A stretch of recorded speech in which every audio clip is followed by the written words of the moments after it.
You are standing at the edge of the world. At least, that is what it feels like. Behind you, the desert stretches in every direction. An ocean of sand and heat and silence so complete that it has its own sound. A kind of ringing emptiness that fills your ears and your mind simultaneously. The sun above is not the friendly sun of more temperate latitudes. This sun is a statement, a declaration, a cosmic authority that has been making its position clear to the inhabitants of this land for approximately 5,000 years. In front of you, rising from the sand with a geometric precision that seems almost supernatural, is a structure that should not exist. By any reasonable engineering calculus, by any sensible allocation of human labor and resources, by any practical assessment of what a society can accomplish with copper tools and wooden sledges and the organizational willpower of a few 100,000 people. This structure should not exist. And yet here it is. It has been here for 4,500 years. It will probably be here for 4,500 more. The Great Pyramid of Giza. You have seen photographs. Everyone has seen photographs, but photographs do not prepare you for the reality of standing at its base and craning your neck back, and still not being able to see the top. Photographs do not prepare you for the fact that each of the blocks making up its outer surface is roughly the size of a small car, and that there are 2.3 million of them, and that they were placed with a precision that modern engineers with laser measurement equipment have struggled to replicate. Photographs do not prepare you for the sheer, bewildering, almost offensive fact of it, that human beings did this, that human beings, with the tools available in approximately 2560 BC, decided that this was a reasonable thing to do, and then went ahead and did it. The man who ordered this built was named Khufu. He was the second pharaoh of the 4th dynasty of ancient Egypt, and by the standards of his time, and arguably by the standards of any time, he was the most powerful human being on the planet. He was not merely a king, he was not merely a ruler, he was a god. Or at least he was understood by everyone around him, including probably himself, to be the living embodiment of Horus, the falcon god of kingship, and after death to become Osiris, lord of the underworld. His word was literally divine law. His body was a sacred object. His daily routine was a religious ritual. His diet was a theological statement. His death was a cosmic event requiring preparation so elaborate, so expensive, and so strange that it would occupy thousands of workers for decades. And Khufu was, in many respects, a fairly typical pharaoh. This is the story of the pharaohs, not the sanitized museum label version that gives you the dates and the dynasty numbers and the list of military campaigns. This is the story of what these people actually did, what their daily lives looked like, from the moment they woke up in the morning, which was itself a religious ceremony, to the moment they went to sleep, which was also, in a sense, a religious ceremony, what they ate and drank and wore and believed, what they did with their bodies in life and what was done to their bodies after death, what strange, elaborate, occasionally bewildering practices surrounded every aspect of their existence. Because the pharaohs of ancient Egypt were, by any modern standard, extraordinarily strange. Not stupid. These were not simple or primitive people. The civilization they presided over was producing sophisticated mathematics, advanced medicine, complex legal systems, and monumental architecture at a time when most of the rest of the world was still figuring out pottery.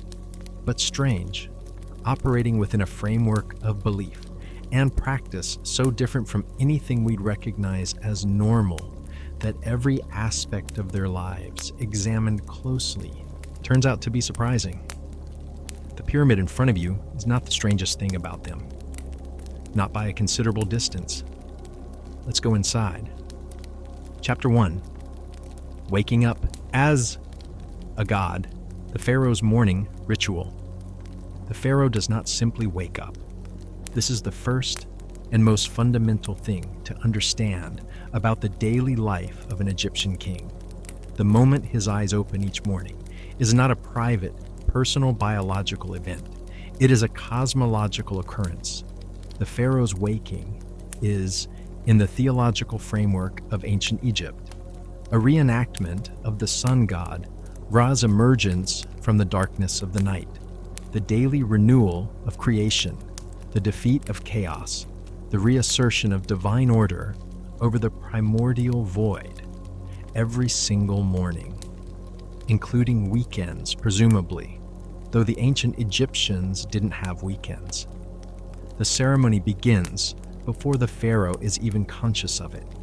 While he sleeps, priests are at work in the temple, which is connected to the palace in the great royal complexes of ancient Egypt, forming a single unified sacred space.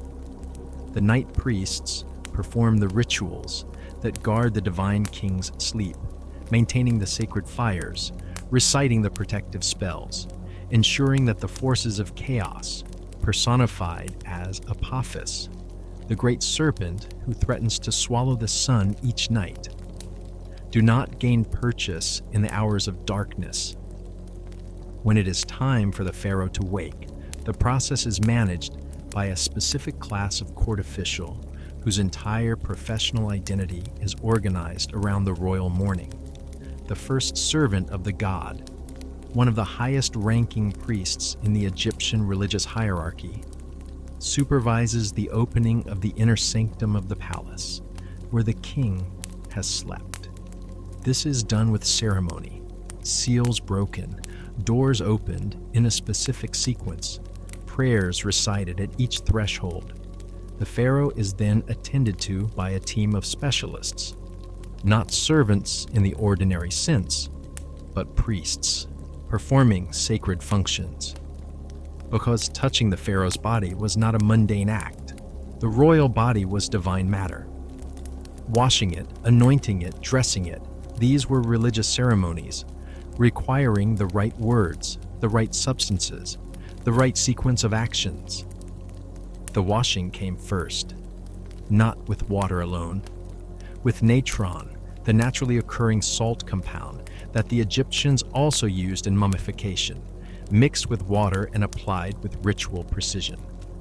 The priests who performed this washing recited specific texts as they worked, spells and prayers that framed the act of cleansing the royal body as a purification with cosmic significance.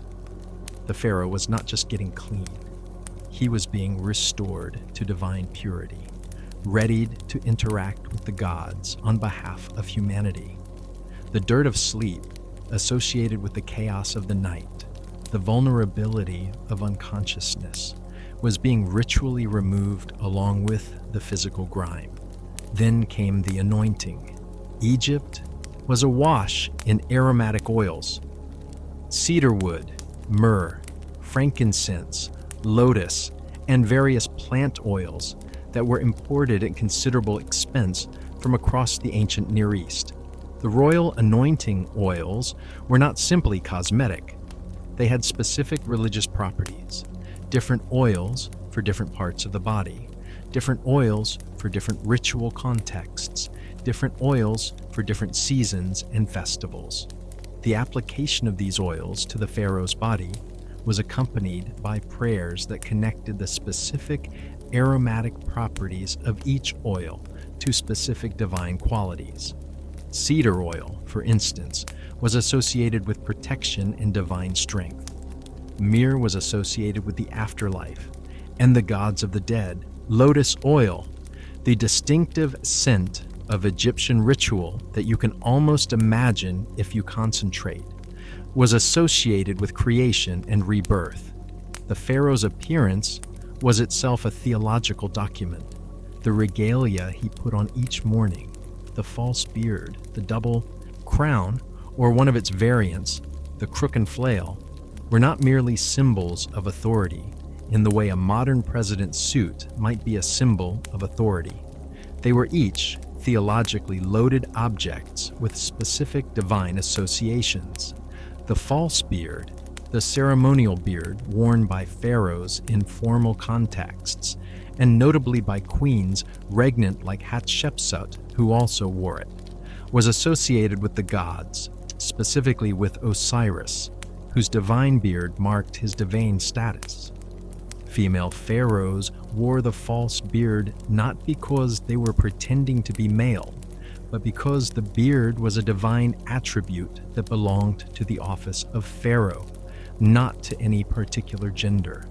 The double crown, the pshent, combining the white crown of Upper Egypt and the red crown of Lower Egypt, was understood as a living divine object in its own right. Ancient Egyptian texts refer to the crown as a goddess, specifically as a manifestation of the cobra goddess Wadjet and the vulture goddess Nekhbet, whose images were worn at the front of the royal headdress as the uraeus, the rearing cobra ready to spit fire at the pharaoh's enemies. When the pharaoh put on the crown, he was not merely accessorizing.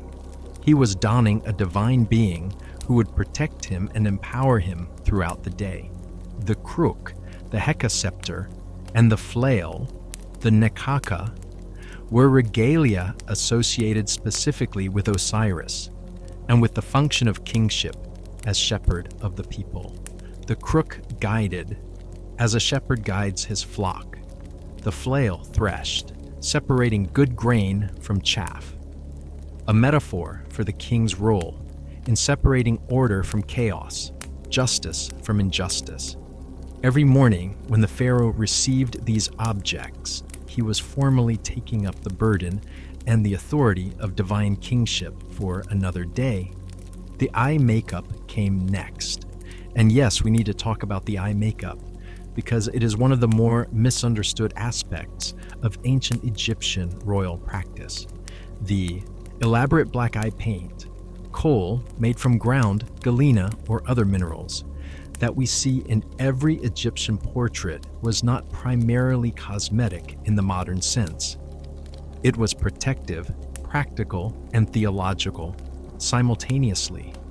In practical terms, the dark pigment reduced glare in the intensely sunny Egyptian environment, functioning like the black grease marks that modern athletes put under their ease. In medical terms, the galena in coal has documented antimicrobial properties. It appears to have actually reduced the incidence of eye infections in a country where eye disease, driven by dust and insects, was endemic. And in theological terms, the specific shape of the eye makeup, extending from the inner corner to a point at the outer corner, replicated the eye of Horus, the divine falcon whose eye was one of the most powerful protective symbols in the Egyptian religious system. When the pharaoh painted his eyes in the morning, he was literally putting on divine protection.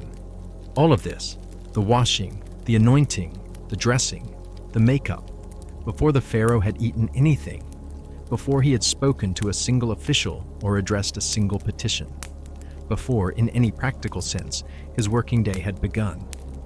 Then came breakfast, and breakfast for a pharaoh was, predictably, not a simple affair. The royal kitchen, an enormous institution employing hundreds of staff, supplied by the agricultural produce of the royal estates and the tribute of the entire country, produced meals of extraordinary variety and quantity. The pharaoh did not eat alone. Meals were communal affairs in the ancient Egyptian court, with the king surrounded by family, officials, and priests. The meal itself structured as a ritual offering, the best food first offered to the gods in the adjacent temple, then returned to the human participants who consumed it. The theological logic was that the gods, having taken the spiritual essence of the offering, passed the physical substance back to the humans. Every royal meal was, in a sense, divine leftovers. The food itself, Bread, beer, roasted meats, fish, vegetables, fruits, oils, honey reflected both the extraordinary agricultural richness of the Nile Valley and the global reach of Egyptian trade networks. Imported wines from the Levant, oils from Libya, spices from Punt. The royal table was a geographical survey of the ancient world, and the quantities were staggering. Surviving records from royal estates list the daily food allocations for royal households in numbers that suggest either extraordinary generosity to a large court or a degree of ritual excess that went beyond mere consumption. The morning ritual, from waking to the end of breakfast, occupied the first 2 or 3 hours of the royal day.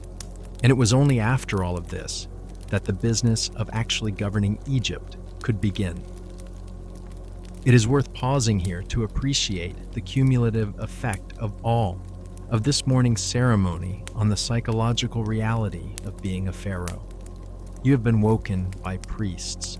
You have been washed and anointed by specialists performing religious functions. You have been dressed in divinely charged regalia. You have had protective symbols painted on your eyes. You have eaten food that was first offered to the gods. By the time you are ready to meet your officials and hear petitions and make decisions, you have been through a process that has quite deliberately and systematically reinforced at every step the theological reality of your divine status. You are not a man who woke up and got ready for work. You're a God who has performed the morning renewal of creation and is now ready to maintain cosmic order for another day. No wonder they built things the size of mountains. Chapter 2. The Divine Body. What could and couldn't touch the Pharaoh. The Pharaoh's body was not his own. In the most literal sense, the royal body was state, property, a divine vessel, the earthly container of the god Horus, and therefore subject to a set of regulations and protections that governed every interaction anyone had with it. Who could touch the Pharaoh? How they could touch him? What could be said in his presence? How close ordinary mortals could stand? The protocols surrounding the royal body were elaborate, rigorously enforced, and occasionally lethal to those who violated them. The concept of pharaonic untouchability was not absolute. The pharaoh was touched constantly by the priests who performed his morning rituals, by the physicians who treated his ailments, by family members in private contexts. But in formal public settings, the royal body operated behind a series of protective barriers, physical, ceremonial, and symbolic, that emphasized its separation from ordinary human flesh. The royal kiss, or rather its substitute, is one of the more striking examples. In formal court settings, it was not appropriate to kiss the pharaoh's hand in the way that subjects might kiss the hand of a European medieval king. Instead, the most honored greeting was to kiss the ground before the pharaoh, to prostrate oneself and press one's lips to the earth at his feet. Lesser forms of greeting involved bowing with arms extended downward, palms facing backward, in a specific posture of submission. The gradations of greeting, who bowed how deeply, who was permitted to approach how closely, were a visible diagram of the court's hierarchy, performed publicly several times a day. The sandals of the pharaoh deserve a moment of attention because they are one of the stranger and more revealing details of royal practice. The pharaoh wore sandals, specifically sandals made of white leather or plant fiber, the white color associated with purity and divine status. These sandals were carried and managed by a specific court official.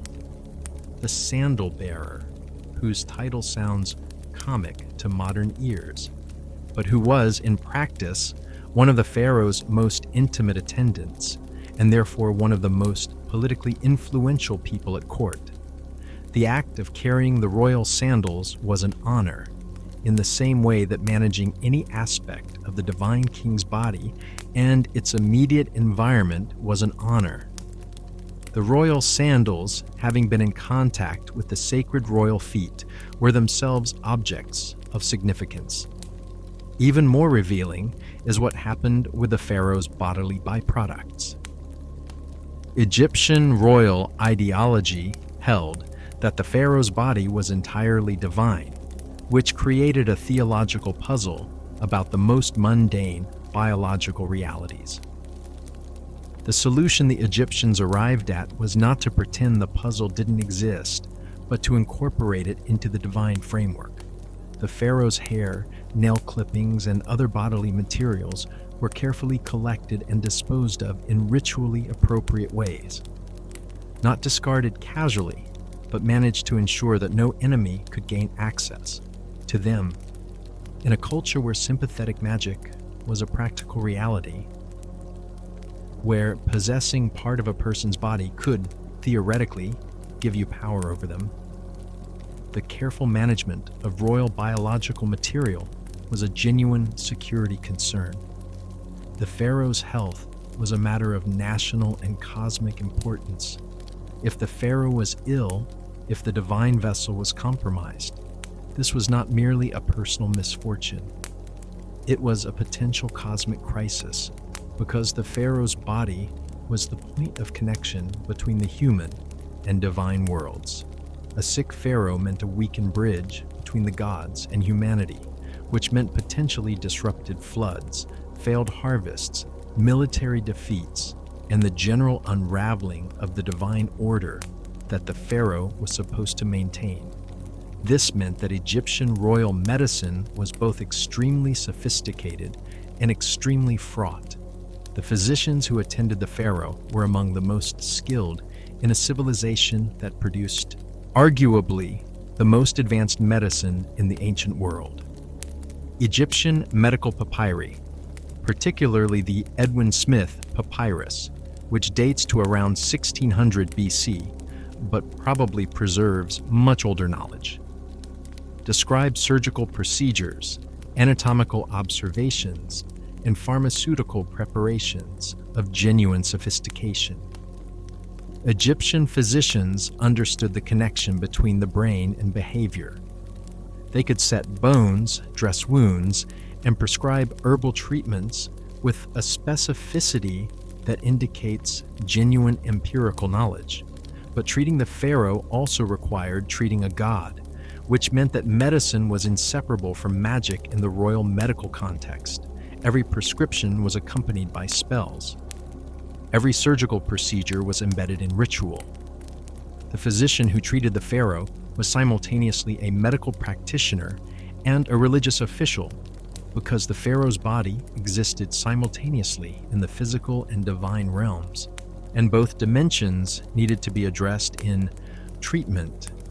The specific condition that generated the most elaborate medical and magical attention was probably erectile dysfunction, because the pharaoh's sexual potency was not merely a private matter. The production of royal heirs was a dynastic necessity, but more than that, the pharaoh's sexual vigor was theologically significant.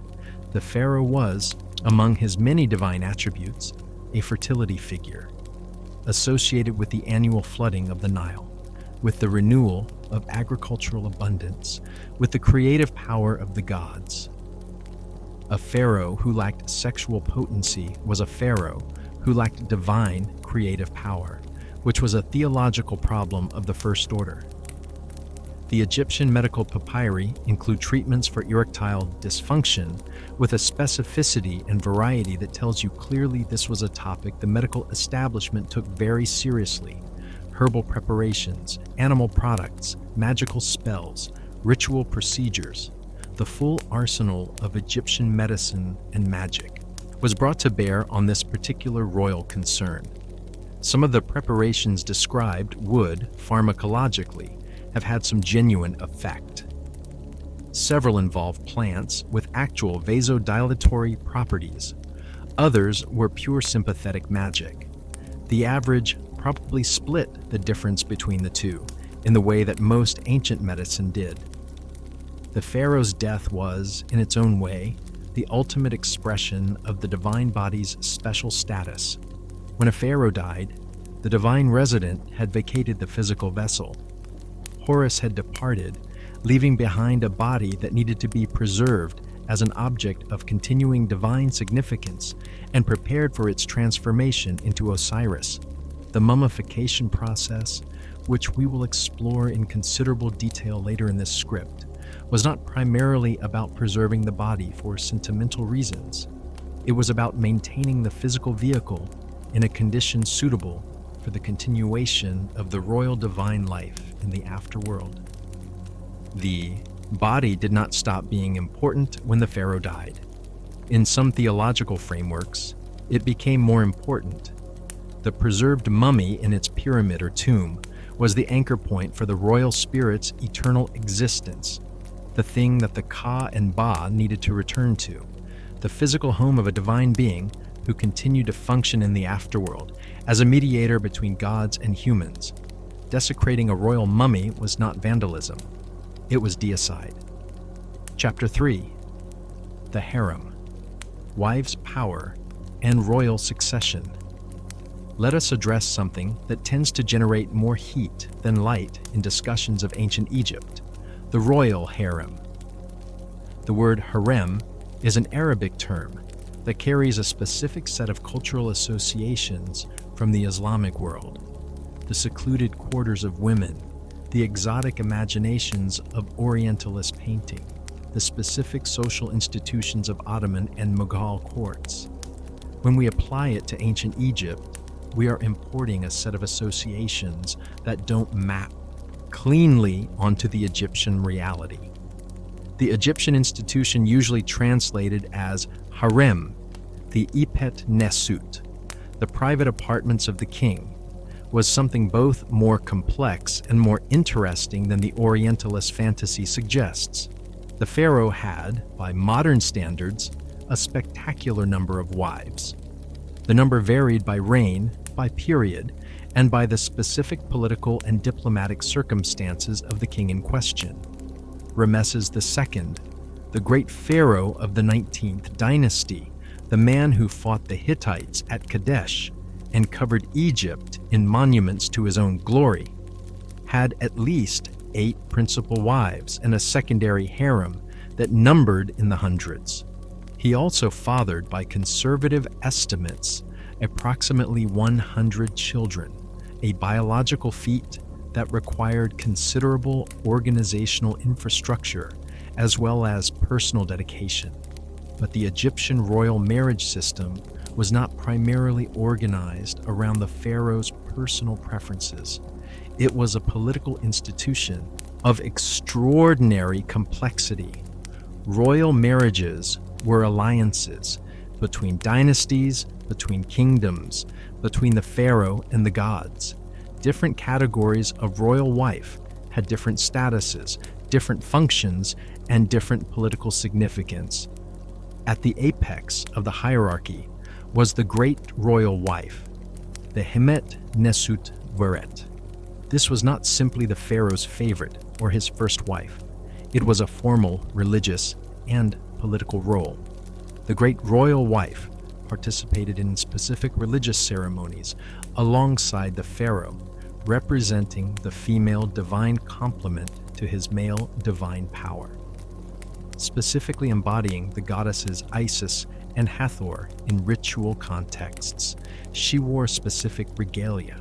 She had her own household, her own estates, her own administrative staff. She was, in a meaningful sense, a co-ruler, not with executive political power in the way a modern concept of co-rule might suggest, but with a specific ritual authority that was indispensable to the proper functioning of the divine kingship. The son of the great royal wife had the strongest claim to succeed his father. The principle of legitimacy through the principal wife was important, though Egyptian succession was never as rigidly defined as in some other monarchical systems. This created enormous political pressure around the position of great royal wife, and the court intrigues surrounding succession were predictably dramatic. The secondary wives, the women of the Ipet Nezut, were a far more varied group. Some were Egyptian women of elite families, whose marriages to the pharaoh cemented political alliances within the kingdom. Some were foreign princesses, daughters of the kings of Babylon, Mitanni, Hatti, and later Nubia, whose marriages were diplomatic transactions, the human embodiment of international treaties, the diplomatic marriage letters that survive from the Amarna period, the fascinating archive of correspondence between Pharaoh Akhenaten and the rulers of neighboring states, give us a remarkably direct window into the diplomatic logic of these arrangements. The Mitanni king Tushratta, writing to Akhenaten, refers to the established practice of royal marriage exchange between the two courts with the cheerful transactionalism of a business negotiation. He is sending his daughter. He expects appropriate gifts in return, gold specifically, and he wants confirmation that his daughter will be treated well. The Egyptian response is courteous, but makes clear that the exchange is asymmetric. Egyptian princesses are not sent abroad in marriage. The daughters of other kings come to Egypt. Egyptian princesses do not leave. This was a matter of divine dignity. The daughter of a god did not go to be the wife of a merely human foreign king. What the women of the Ipet Nesut actually did with their time is less well documented than their political function, but we have enough evidence to reconstruct something of the picture. The royal harem was not a prison. It was a complex institution with its own administrative structure, its own workshops producing textiles and other goods, its own religious functions, and its own internal hierarchy. Women of the harem managed estates, received revenues, raised children, pursued crafts, and in some cases engaged in commercial activities through agents outside the palace. The picture of the harem woman as a passive, secluded ornament is not supported by the Egyptian evidence. It is also not supported by the evidence of at least one spectacular harem conspiracy. The harem conspiracy of approximately 1155 BC, documented in what is now called the Judicial Papyrus of Turin, attempted to assassinate Rameses III and replace him with one of his secondary wives' sons. The conspiracy involved not just harem women, but male officials, military men, and even a general. It was sophisticated, carefully planned, and ultimately unsuccessful. It was discovered before the assassination was completed, though Rameses III may have been wounded. The conspirators were tried, and most were executed, though some were permitted to take their own lives, which, in the Egyptian ethical framework, was considered a mercy. The conspiracy reveals something important about the harem. It was not politically inert. The women of the royal harem and the men associated with them were players in the court's political game, potentially powerful ones, given their proximity to the pharaoh and their connection to the royal succession. Managing the harem was a serious political challenge, and the officials responsible for it held positions of real significance. The question of incest in the Egyptian royal family is one that tends to make modern audiences uncomfortable, but that was, in the ancient Egyptian context, a theological rather than a genetic concern. Egyptian royal ideology held that the divine bloodline needed to be maintained in concentrated form, that the divine essence was most powerfully present in individuals born of divine parents on both sides. This theological logic drove a pattern of royal marriage between close relatives, brothers and sisters, uncles and nieces, fathers and daughters in some cases, that was specifically and exclusively a royal practice. Non-royal Egyptians did not practice incest. It was not a general cultural norm. It was a royal theological requirement. The best known example is Akhenaten's marriage to his own daughters, documented in representations from the Amarna period that show the pharaoh seated with what are clearly identified as his daughters in what appear to be conjugal contexts. The famous Tutankhamun, Akhenaten's son, though the identity of his mother is still debated, was married to his half-sister Ankhesenamun.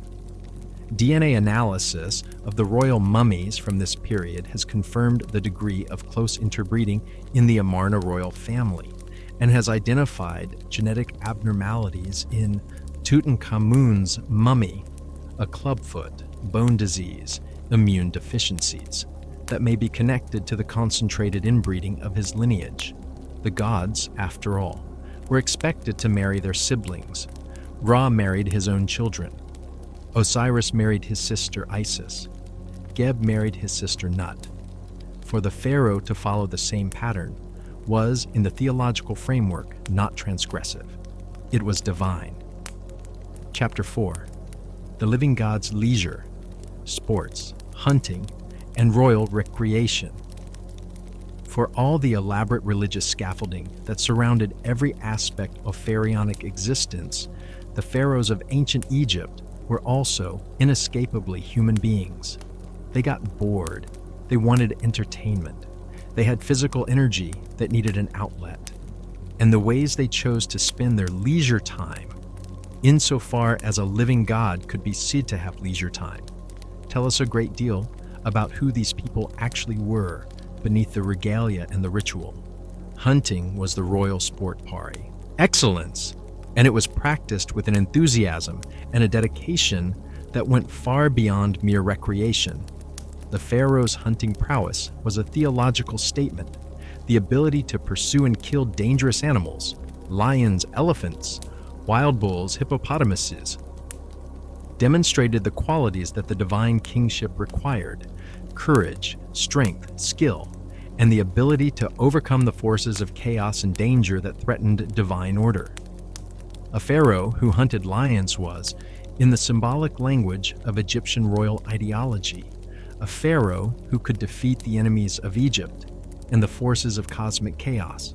The hunt was therefore documented with the same care as military victories, pharaonic records, trumpet hunting achievements with specific numerical pride.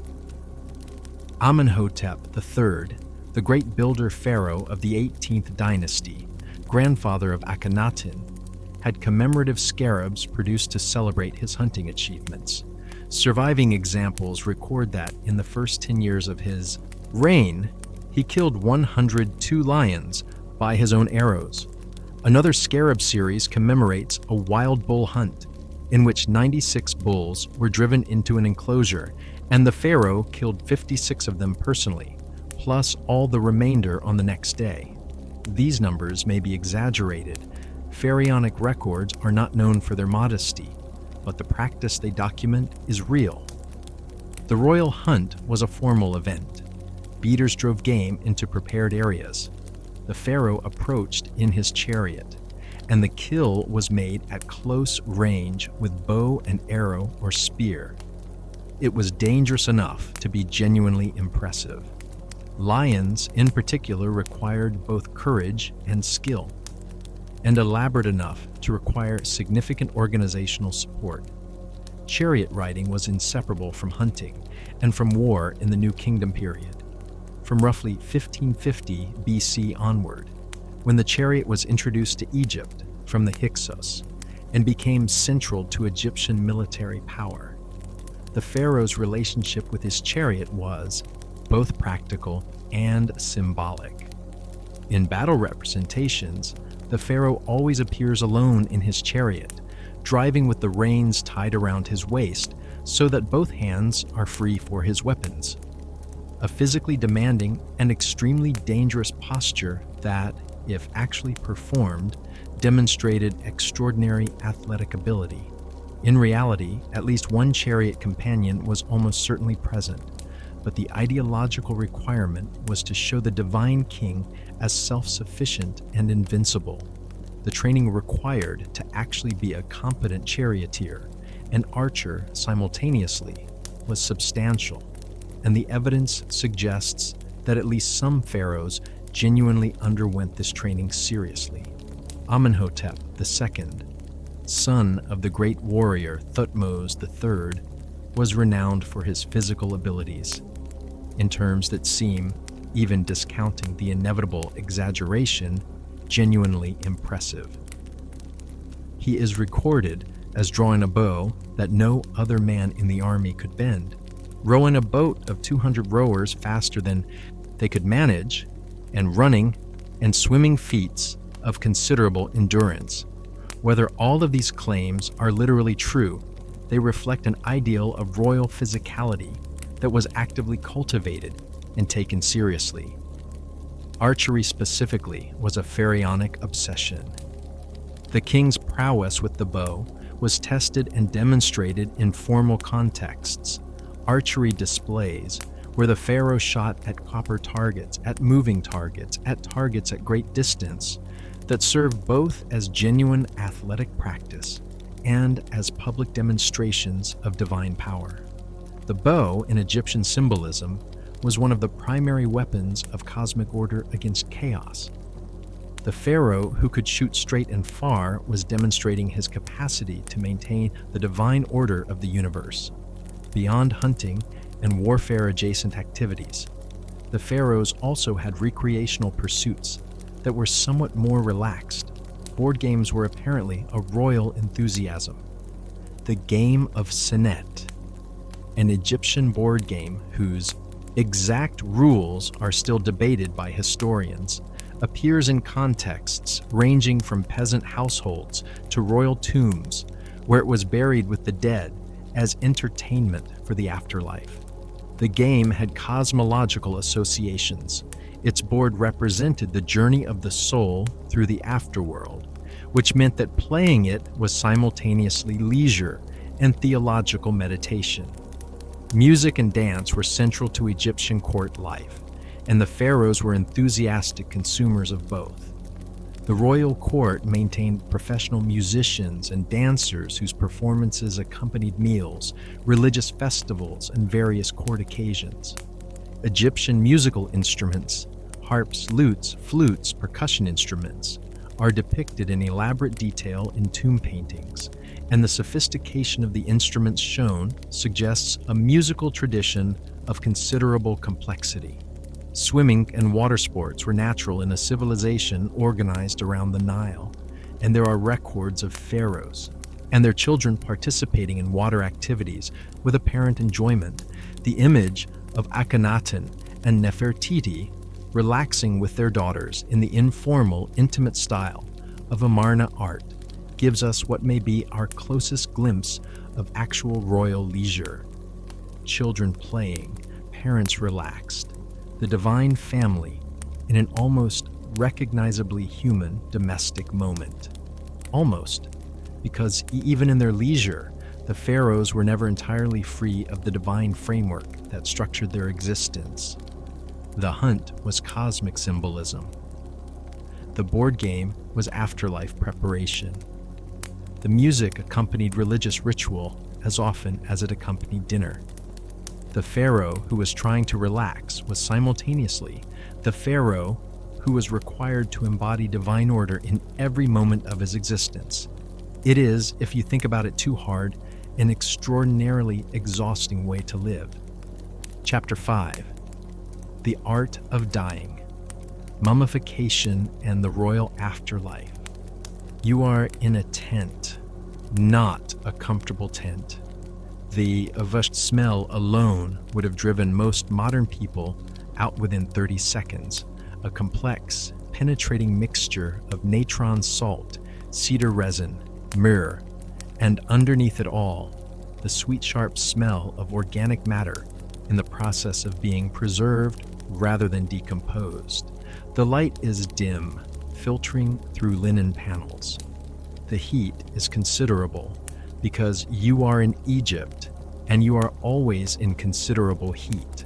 On the central table, a wooden structure specifically built for this purpose and used for nothing else. lies the body of a pharaoh. The embalmers around you are not ordinary craftsmen.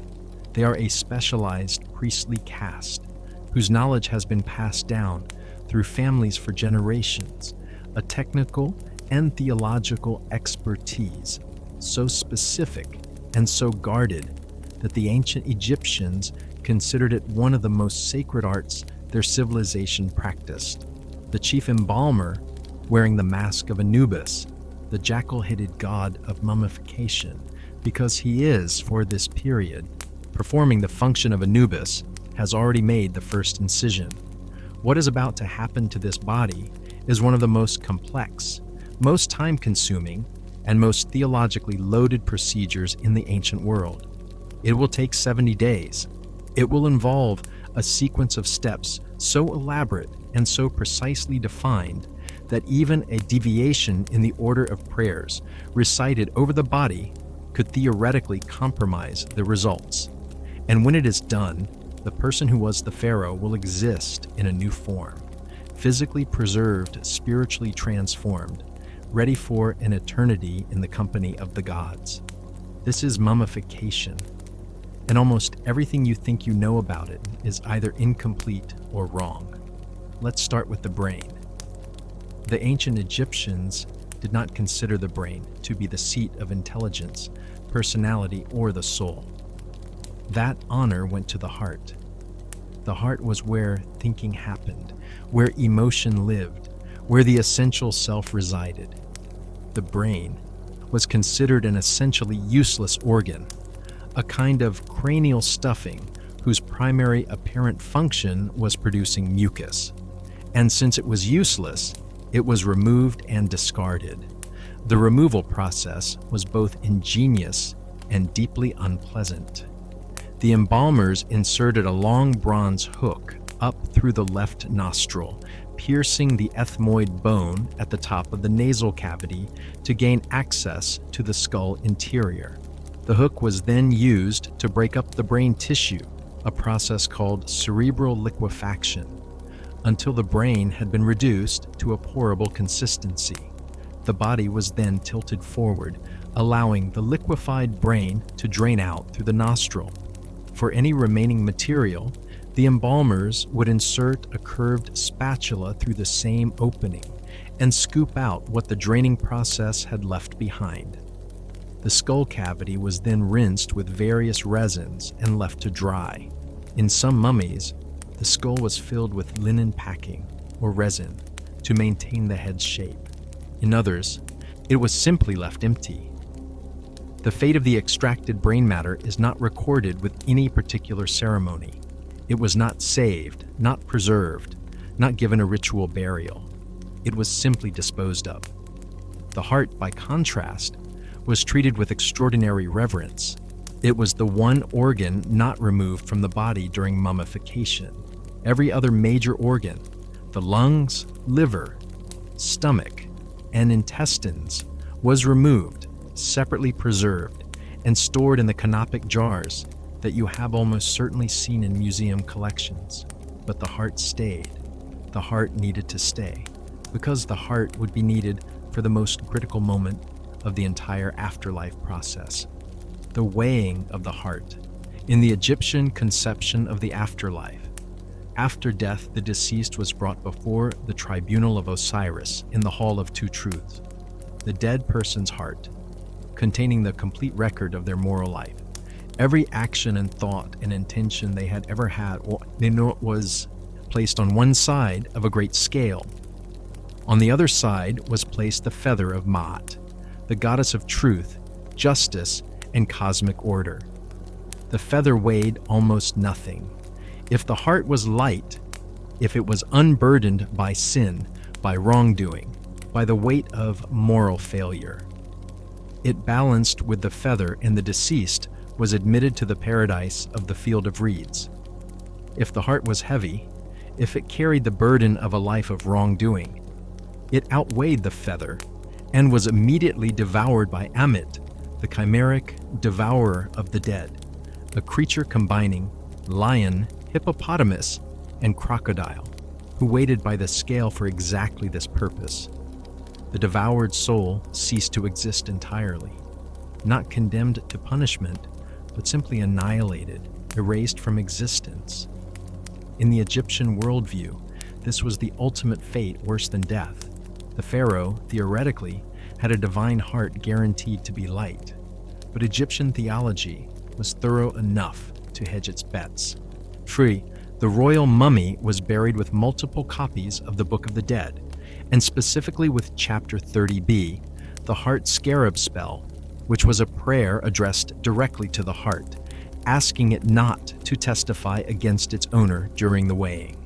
This is, if you consider it for a moment, a remarkably candid theological provision. Even the divine pharaoh apparently needed magical insurance against his own heart telling the truth about him. The removal of the other organs, liver, lungs, stomach, intestines, was performed through a single incision on the left side of the abdomen, made with a flint knife, even in periods when metal tools were widely available, because flint was ritually traditional for this purpose. The organs were removed, cleaned, treated with natron and resins, wrapped in linen, and placed in the 4 canopic jars.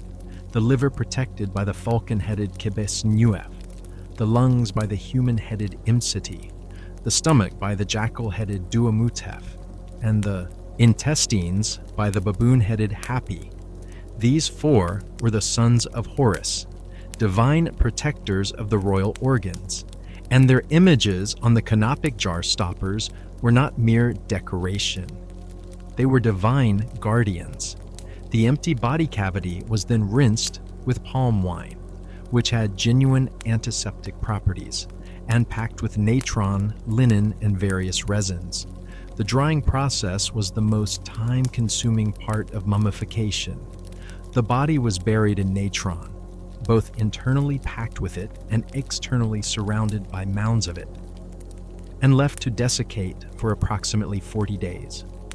Natron is a highly effective desiccant, drawing moisture from tissue with a thoroughness that, if properly applied, could reduce a body to a fraction of its original moisture content and stop decomposition effectively. After 40 days of desiccation, the body was unwrapped from its natron cocoon, cleaned of the residual salts, and the real cosmetic work began. Because an Egyptian mummy was not meant to look like a dried corpse, it was meant to look like a sleeping god. The eyes were a particular concern. Sunken, desiccated eye sockets gave the royal face a skull-like appearance, entirely unsuitable for a divine being preparing for eternal life. The solution was to pack the eye sockets with linen, with onions in some documented cases, and later in the New Kingdom period, with artificial eyes made of stone or glass. The royal face was then treated with various resins that both preserved the skin and gave it a richer color, painted with cosmetics to restore its natural appearance, and fitted with the royal regalia. The linen wrapping was a procedure of extraordinary complexity and length. The royal mummy required hundreds of meters of linen, fine white, ritually pure linen, that had been specifically woven for this purpose. The wrapping proceeded from the extremities inward, each finger and toe wrapped individually before the hands, each limb wrapped separately before the torso, the whole process interspersed with the application of resins and oils and the placement of amulets. The amulets deserve special attention because they represent in miniature the entire theology of the royal afterlife. Dozens of amulets, small carved objects in faience, gold, carnelian, lapis lazuli, and other materials, were placed at specific points on the body and within the wrappings, each one serving a specific protective or enabling function. The Djed pillar, associated with Osiris's backbone, provided stability.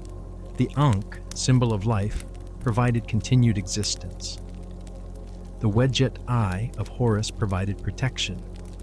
The scarab beetle, representing the sun god's daily renewal, was placed over the heart, its inscription carrying the plea for the heart to remain silent during the weighing.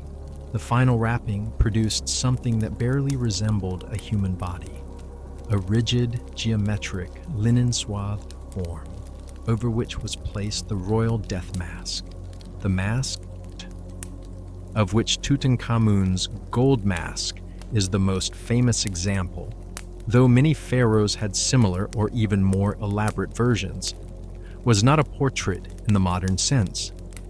It was an idealized divine image, showing the pharaoh's face in the state of divine perfection that death and mummification had transformed him into. The mask covered the head and shoulders, the face painted with the same cosmetics that had been applied in life, the blue-striped Nemes headdress above, the false beard below. 70 days after death, the mummy was placed in its coffin, then in another coffin, then in another. The nested coffin, sets of royal burials, sometimes 3, sometimes 4 coffins, nested inside each other like a divine Russian doll, represented successive layers of protection and transformation. The innermost coffin, closest to the royal body, was often made of solid gold. The outer coffins were gilded wood, covered in protective texts and divine images. The entire nested set was then placed inside a stone sarcophagus, sometimes several nested sarcophagi, which was placed inside the burial chamber, and then the pyramid, or the rock-cut tomb, or whatever architectural form the specific pharaoh and the specific period had determined was the appropriate eternal house for a divine being. The entire apparatus of royal death was designed to accomplish a specific theological goal: to transform the dead pharaoh from Horus, the living divine king, into Osiris, the divine king of the dead, while simultaneously ensuring that the royal spirit could continue to exist, return to its physical home, receive the offerings it needed, and continue to function as a divine mediator between gods and humans for eternity. It was by any measure an extraordinary response to the problem of human mortality. Chapter 6. The Pyramid Problem. Why they built what they built. Let's address the pyramids directly, because they have accumulated so many conspiracy theories, so much pseudo-scientific speculation, and so many deeply confident claims by people who have never read a word of Egyptology, that getting back to what we actually know requires clearing away a considerable amount of accumulated nonsense first.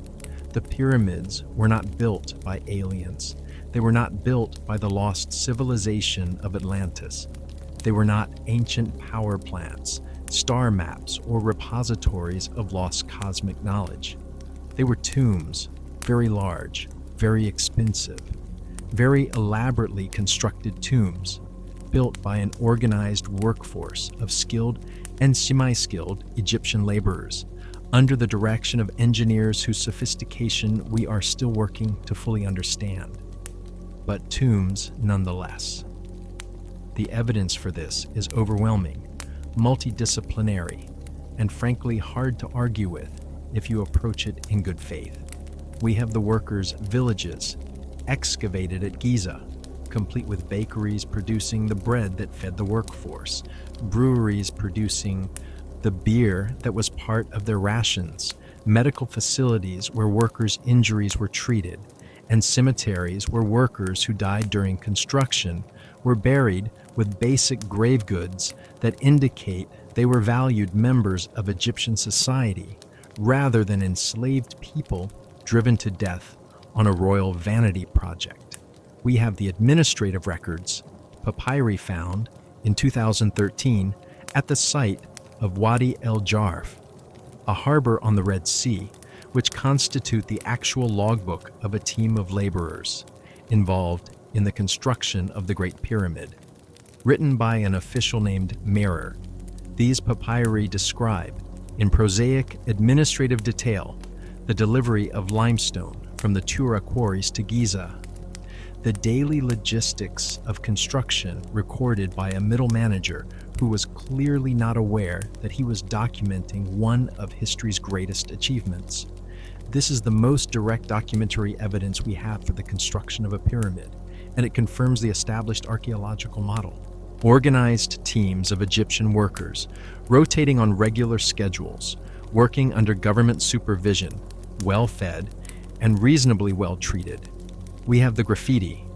Inside several Old Kingdom pyramids and in quarry sites, ancient workmen left their gang names painted in red, boastful, cheerful identifications that tell us these men were proud of their work.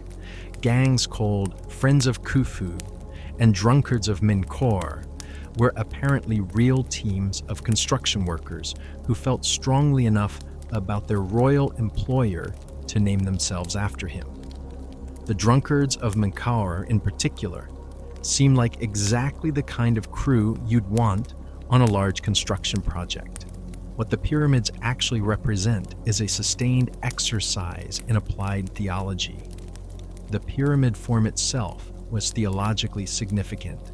It was associated with the primordial mound of creation, the first land to emerge from the waters of chaos at the beginning of the world, and with the Benben stone, the Baal pyramidal capstone of the sacred obelisks at Heliopolis, the city of the sun god. The pyramid's sides, catching the sun's light and casting dramatic shadows, created a visual effect of divine radiance. The apex of the pyramid touching the sky was the pharaoh's spirit touching the divine realm.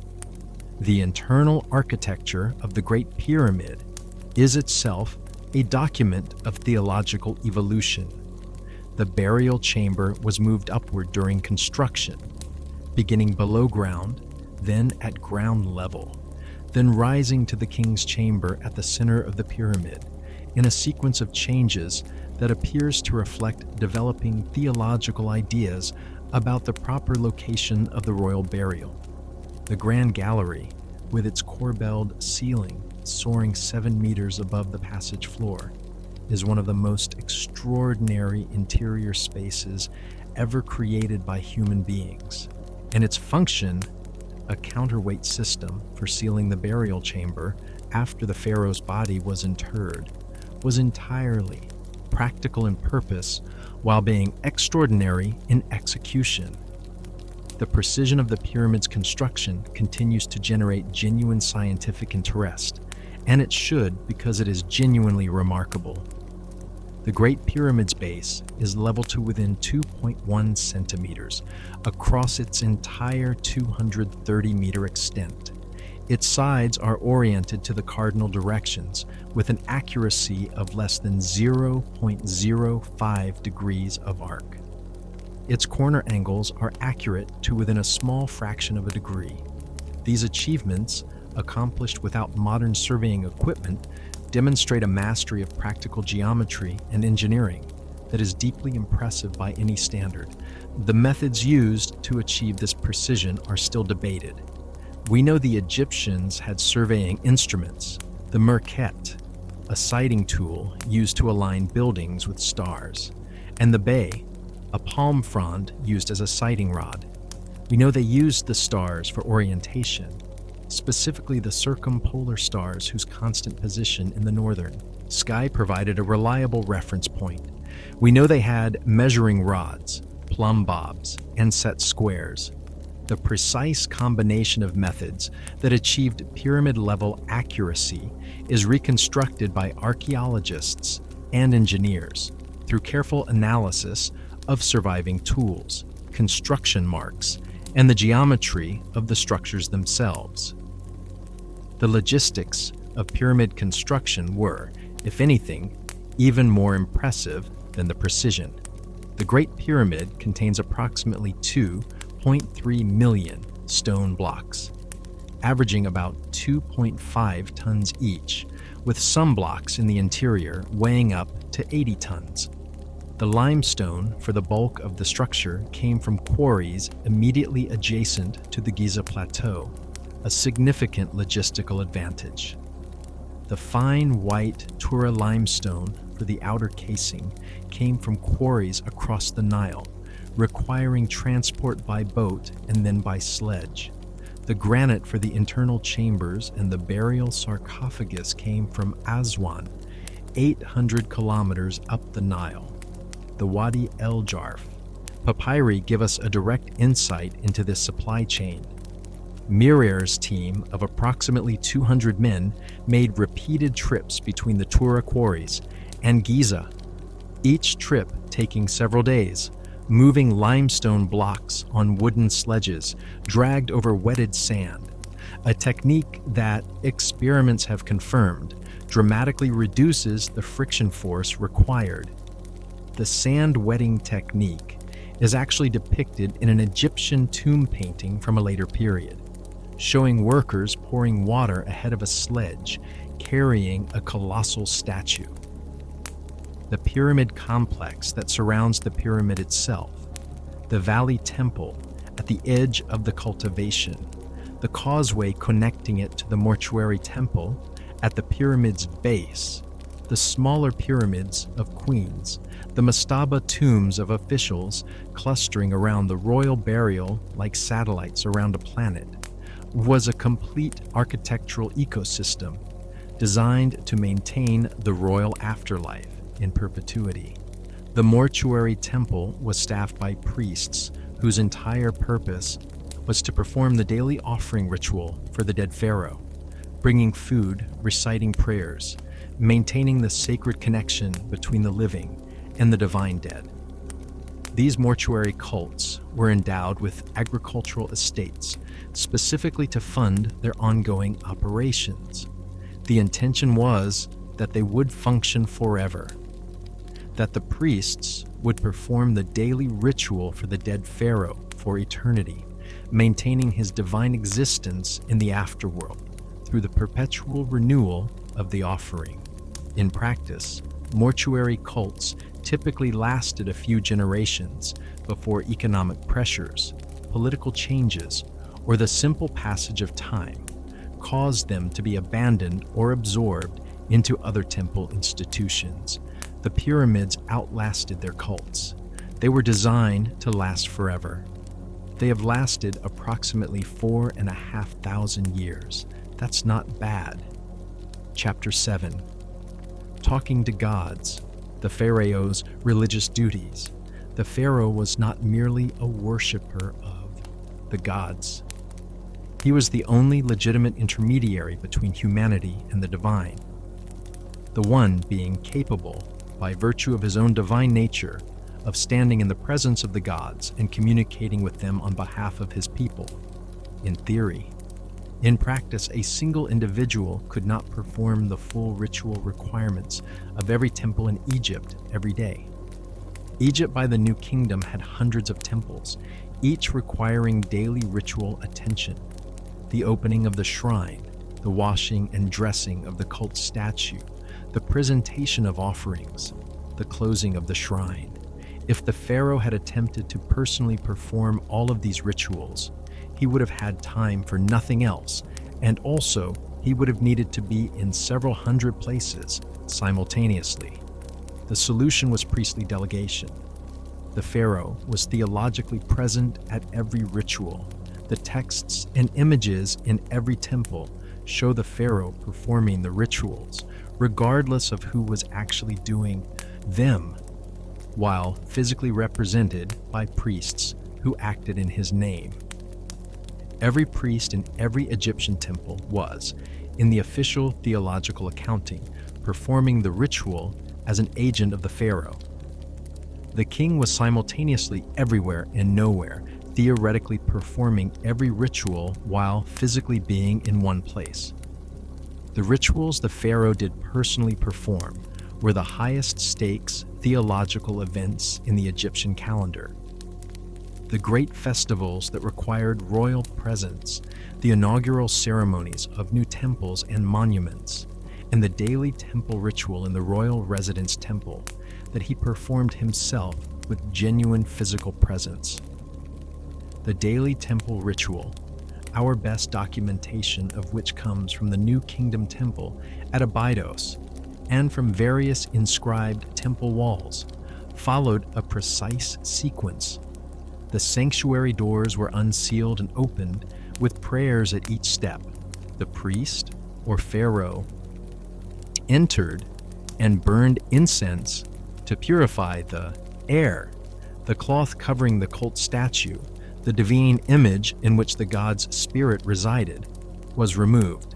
The statue was anointed, dressed in fresh linen, offered food, offered drink, offered incense. Then the cloth was replaced, the doors resealed, the footprints swept away with a broom as the officiating priest or pharaoh backed out of the sanctuary. This last detail, sweeping away the footprints, is one of the more humanly touching elements of the entire ritual. The gods, it was felt, should not be disturbed by traces of human presence. The sanctuary needed to be restored to divine purity after the human intrusion of the ritual.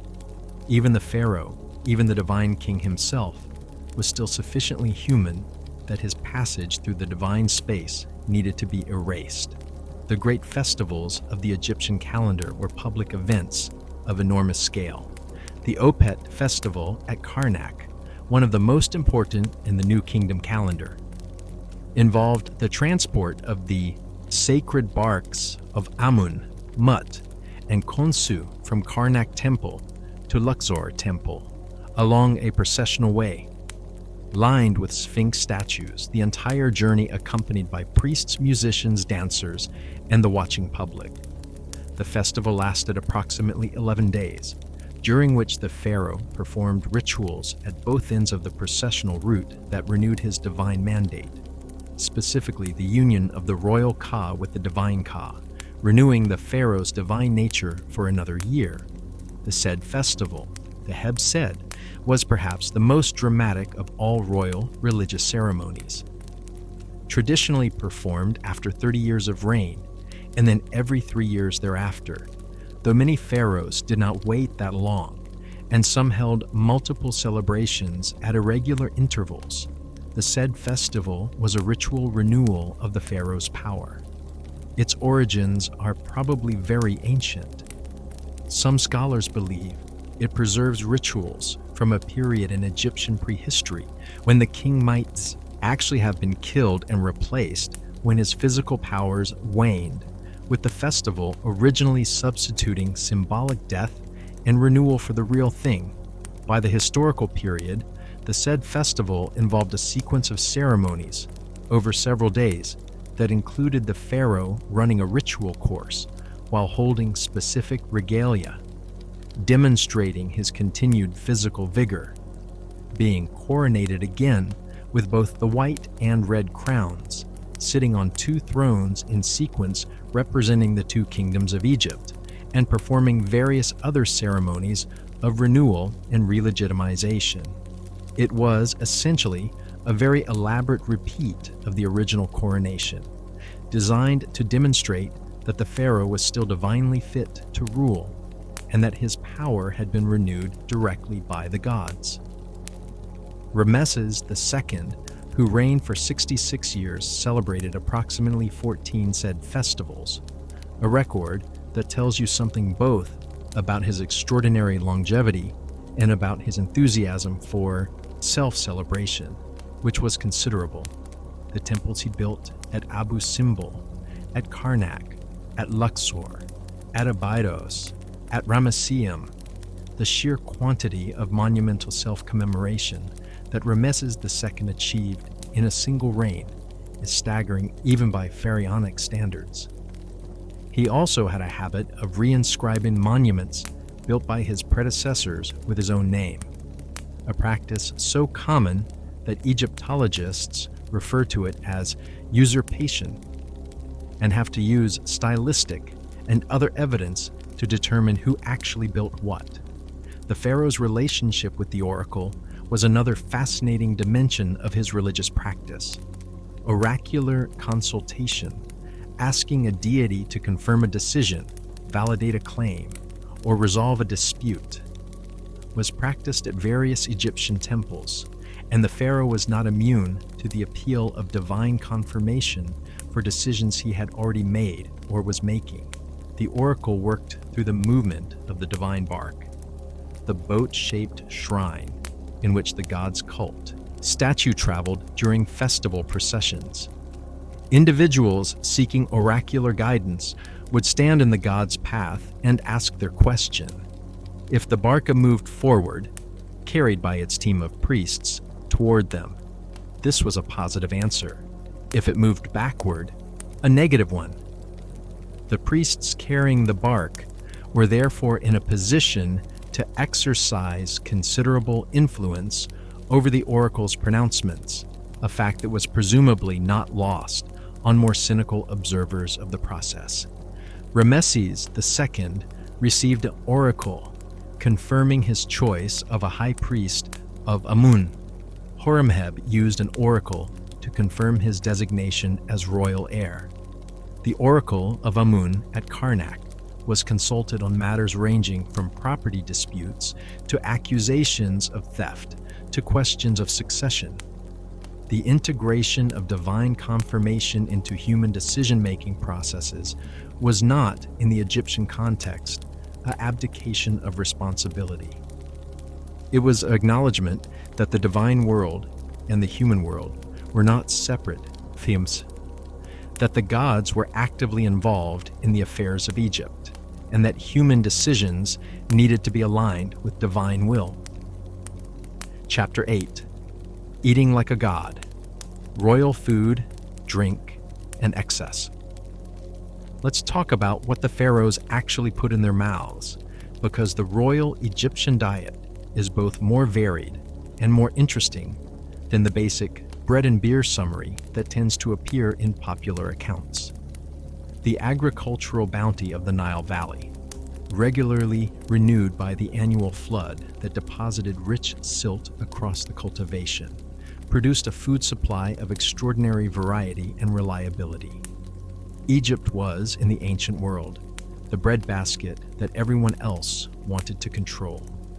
The reliable grain surplus that the Nile floods made possible was the foundation of Egyptian economic and military power. The pharaoh's table began with this agricultural abundance and then added everything that trade, tribute, and the resources of the most powerful state in the ancient world could acquire.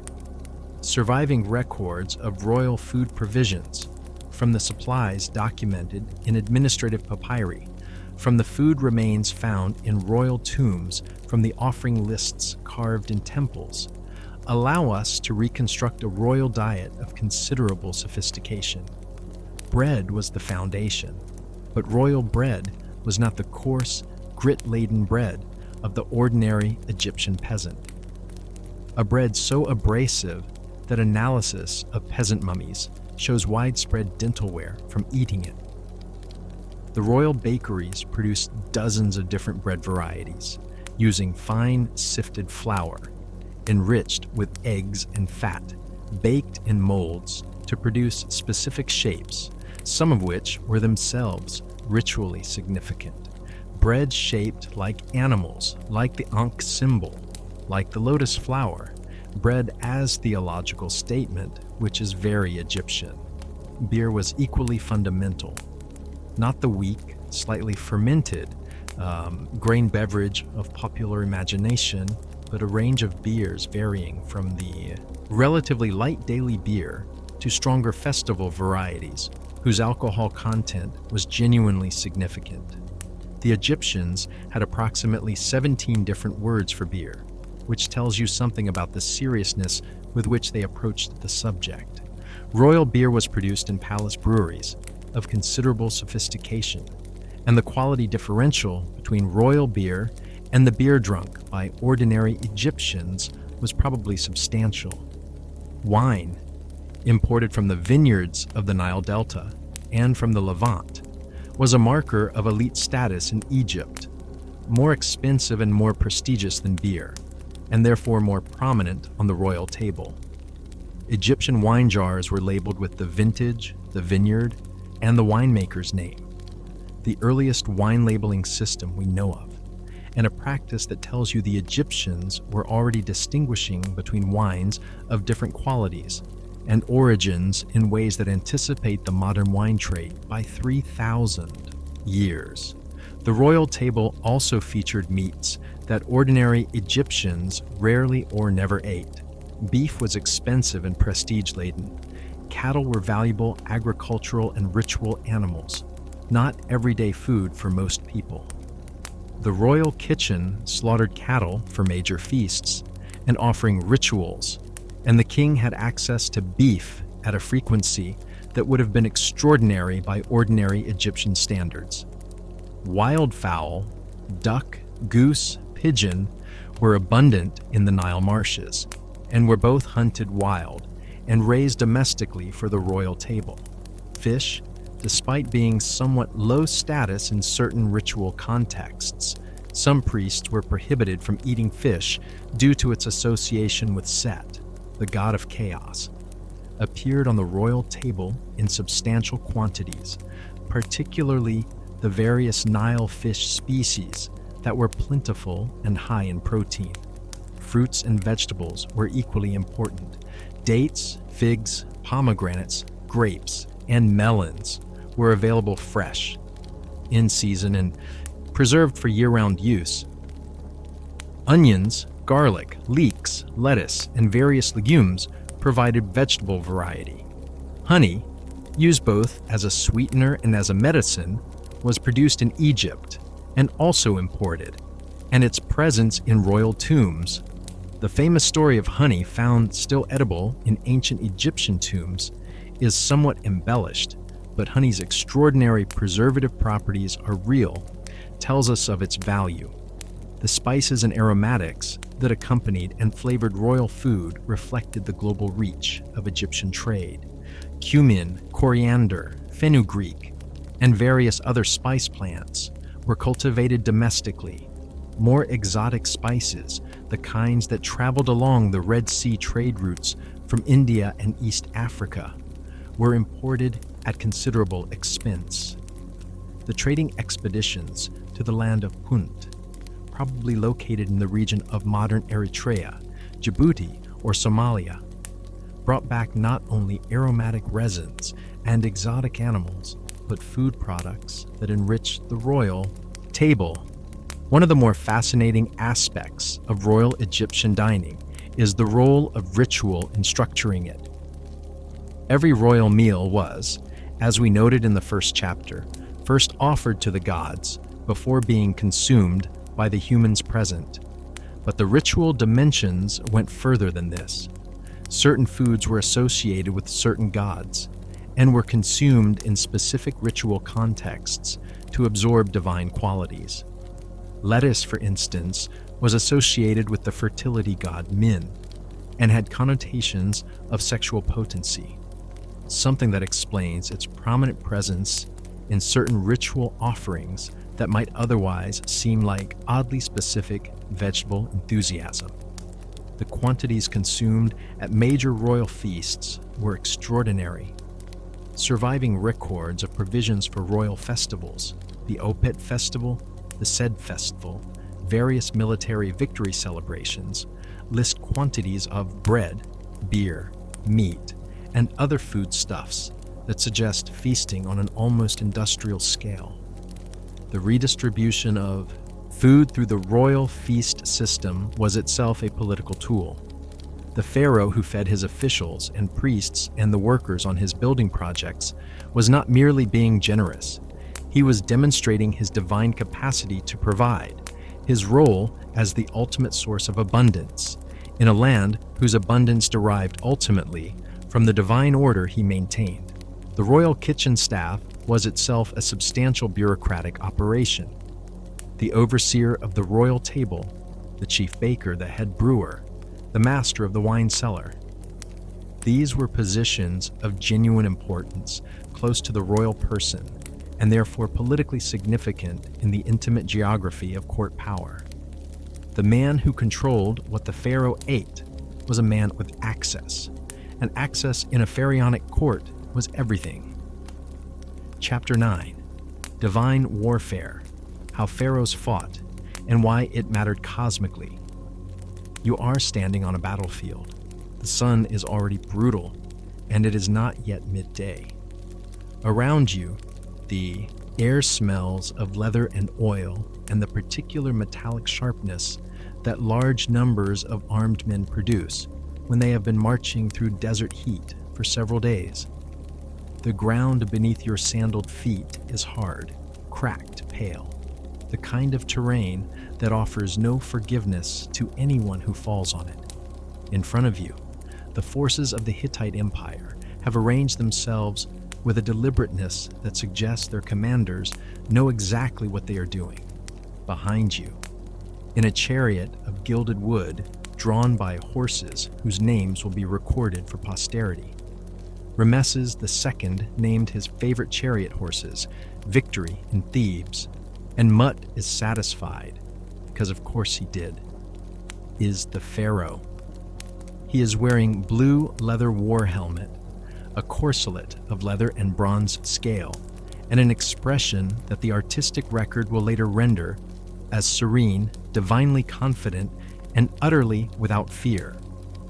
The expression on this particular day at the Battle of Kadesh in approximately 1274 BC was probably somewhat less serene in reality, because the pharaoh is, at this moment, in serious trouble. The Battle of Kadesh between Rameses II of Egypt and Muwatalli II of the Hittites is one of the best documented military engagements of the ancient world, documented from both sides, which is itself remarkable. And it is a masterclass in the gap between pharaonic self-presentation and historical reality. According to the Egyptian accounts, which Rameses had inscribed on the walls of approximately 5 temples, and which represent one of the most aggressive acts of self-promotional spin doctoring in ancient history, the battle was an overwhelming Egyptian victory in which the divine pharaoh, abandoned by his cowardly troops and surrounded by Hittite enemies, personally routed the entire enemy army through sheer divine power and military genius. According to the Hittite records, and according to the actual strategic outcome of the engagement, the battle was essentially a draw, after which both sides agreed to the world's first recorded peace treaty, the Egypt-Hittite Peace Treaty of 1259 BC, which acknowledged a territorial status quo that was not notably favorable to Egypt. What actually happened at Kadesh was that Rameses, misled by false intelligence about the Hittite army's position, advanced with his lead division, the division of Amun, and found himself ambushed by the Hittite chariot force with only his personal guard immediately available. He was surrounded. He was almost certainly terrified. And then, according to his own account, he called on his divine father Amun and was personally empowered to fight off the Hittite assault until the remainder of his army arrived. Some version of this last part may actually be true, or at least some extraordinary personal bravery under extreme duress appears to have been displayed. Because the Egyptian army did recover, the battle did not become a catastrophic defeat, and Rameses did survive. But he did not win, and the temples full of triumphant battle reliefs showing Rameses single-handedly slaughtering Hittites from his chariot represent one of history's more creative reframings of "we didn't lose, as we definitely won." This gap between pharaonic military self-presentation and military reality is not unique to Rameses II. It is structural to the entire institution of Egyptian kingship. The pharaoh, as we have established, was the incarnate divine order. Divine order did not lose battles. Divine order could not be defeated by foreign chaos, and foreigners were, in the Egyptian cosmic framework, always representatives of chaos, always the enemies of Ma'at, always the forces that the pharaoh was cosmically obligated to defeat.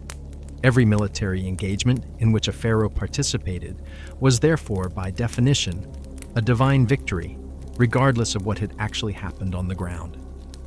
This created a historiographical situation of considerable creativity.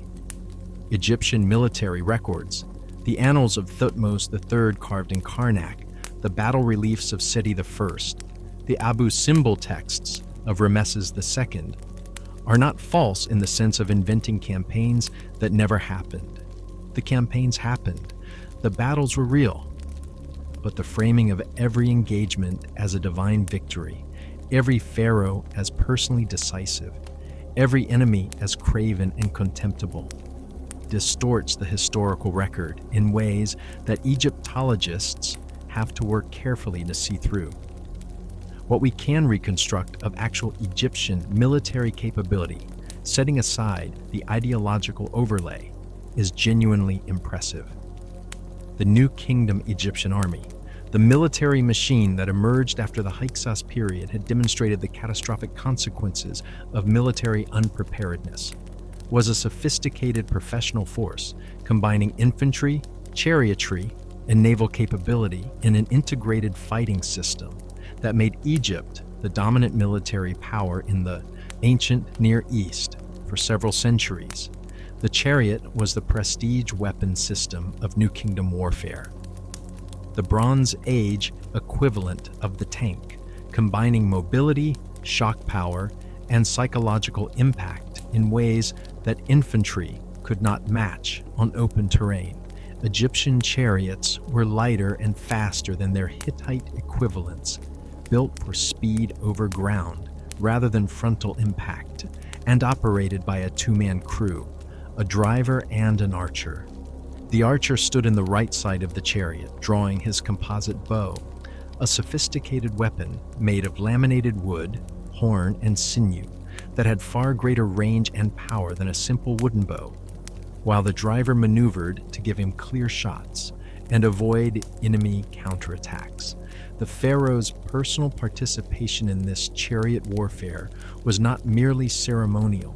At least some pharaohs were genuine warriors.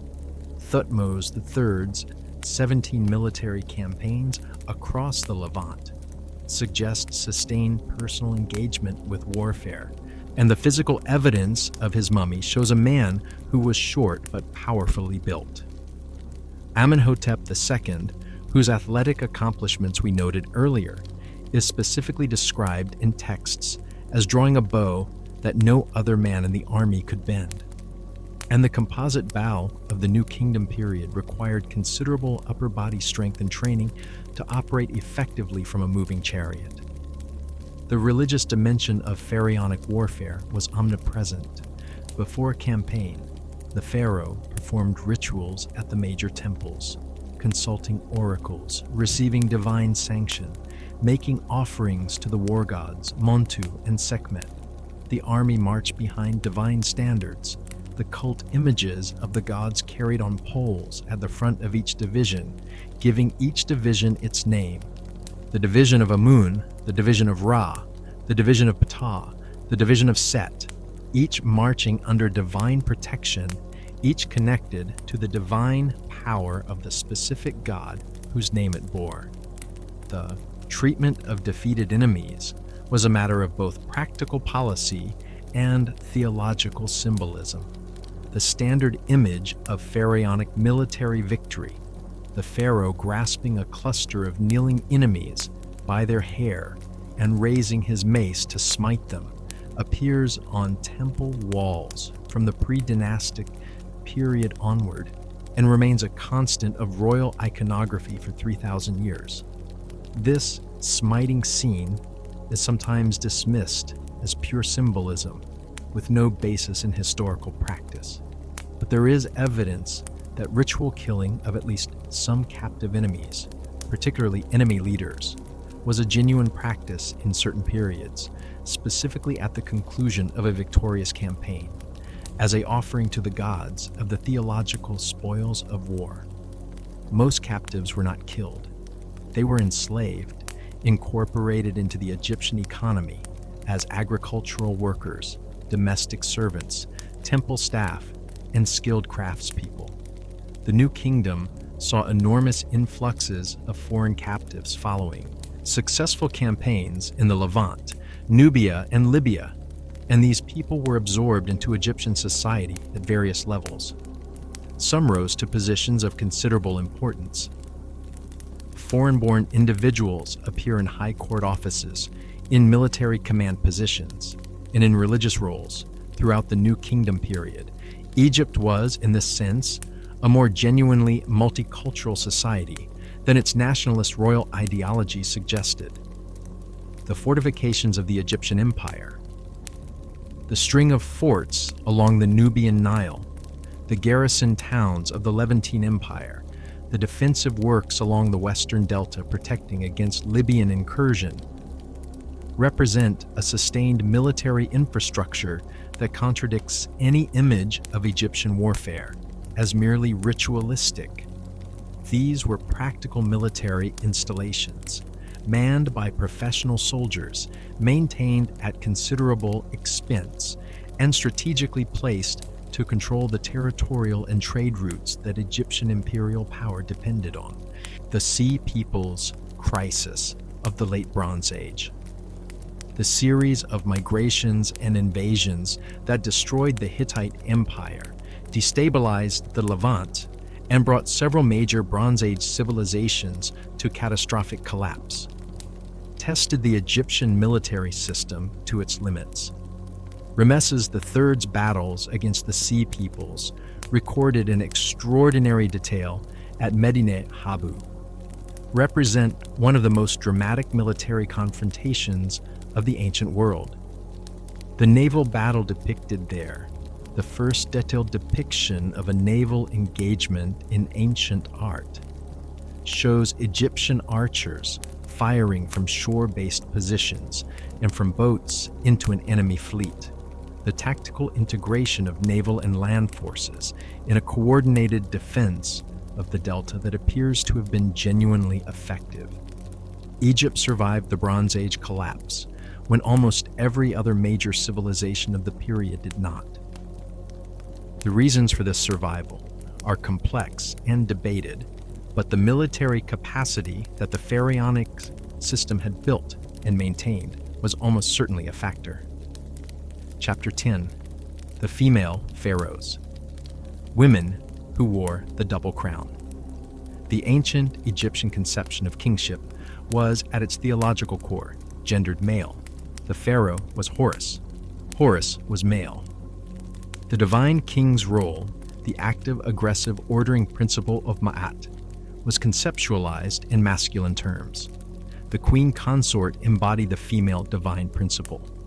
Isis, Hathor, the nurturing and regenerative aspects of divinity, alongside and complementary to the male king. And yet, ancient Egypt produced at least 4 women who ruled as pharaoh, not as queen consort or regent in someone else's name, but as king, wearing the double crown, carrying the crook and flail, presenting themselves in art, an inscription in the full regalia of divine kingship, including, in at least one famous case, the false beard. This is not a small thing. It is, against the backdrop of the ancient world, and indeed, against the backdrop of most of subsequent human history, a remarkable thing. The most famous of these women is Hatshepsut, and her story is one of the most fascinating in Egyptian history. A story of extraordinary achievement, political brilliance, mysterious death, and a posthumous erasure so thorough that it was not fully recovered until the 20th century. Hatshepsut was the daughter of Thutmose I, one of Egypt's great warrior pharaohs. She was married to her half-brother, Thutmose II, becoming great royal wife. When Thutmose II died, after a relatively brief reign, leaving as heir a young boy, Thutmose III, son of a secondary wife, Hatshepsut became regent, ruling on behalf of the child king. So far relatively conventional. Regencies happened.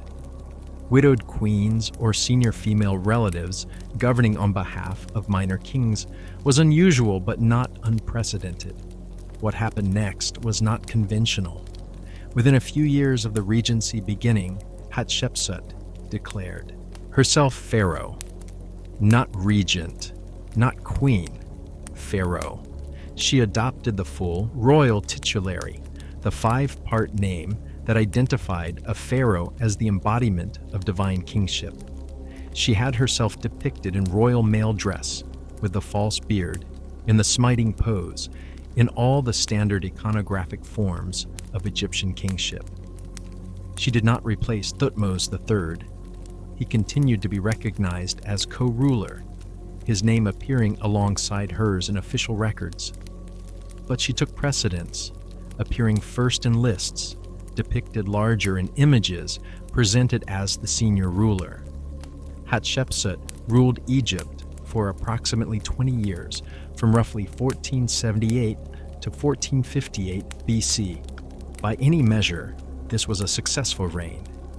Egypt was stable, prosperous, and actively engaged in trade and building projects. The trading expedition to Punt, depicted in extraordinary detail at her mortuary temple at Deir el-Bahri, brought back trees, myrrh, ivory, ebony, and various exotic animals that enriched both the royal treasury and the temple offerings. The mortuary temple itself, a colonnaded masterpiece set into the cliffs of the western bank at Thebes, is one of the most beautiful architectural achievements of the entire ancient world. How Hatshepsut died is not known. She simply disappears from the record in approximately 1458 BC, at which point Thutmose III becomes sole ruler. Whether she died of natural causes or whether the young king she had effectively sidelined for 2 decades had something to do with her disappearance is a question that has never been definitively answered. Mummy candidates have been proposed. A tooth found in a box, inscribed with Hatshepsut's name, matched a jaw of a mummy, labeled Unknown Woman in the Egyptian Museum, and DNA evidence has supported this identification. But the circumstances of her death remain unknown. What happened after her death is, in some ways, even more interesting than her life. Beginning approximately 20 years after her death, far enough into Thutmose III's sole reign that it was clearly a deliberate policy decision rather than an immediate reaction. Her images were systematically removed from monuments. Her name was chiseled out of inscriptions. Her statues were smashed and buried in a pit near her temple. The erasure was thorough enough that for centuries after the decipherment of hieroglyphics, her existence was largely unknown to modern scholars. It was not until the early 20th century that the story was reconstructed. The motive for the erasure is debated. The traditional interpretation, Thutmose III's revenge on the woman who had usurped his throne, is neat but maybe too simple. The timing, 20 years after her death, argues against simple personal vengeance. Some scholars have proposed that the erasure was about protecting the royal succession line, specifically about ensuring that there was no precedent in the official record for a woman ruling as pharaoh that could be used to justify future female succession claims by rival claimants. Others have suggested more complex theological and political motivations. Whatever the reason, the erasure failed in its ultimate objective. Hatshepsut's temple survived. Enough traces of her inscriptions remained in enough locations that the determined scholar could reconstruct her story. And today, she is probably the most famous individual female pharaoh in world history, more famous arguably than most male pharaohs. Her name known to schoolchildren everywhere. The other female pharaohs deserve mention, even briefly. Sobekneferu, female pharaoh of the 12th dynasty, ruling approximately 1806 to 1802 BC, is the earliest definitively confirmed female pharaoh in the Egyptian record. She appears to have ruled for about 4 years following the death of her brother Amenemhat IV. And while her reign was brief and the surviving evidence is limited, her existence is securely established by contemporary inscriptions. Neferuaten, a female pharaoh of the Amarna period, the strange and fascinating interlude of Akhenaten's monotheistic revolution, is a more mysterious figure.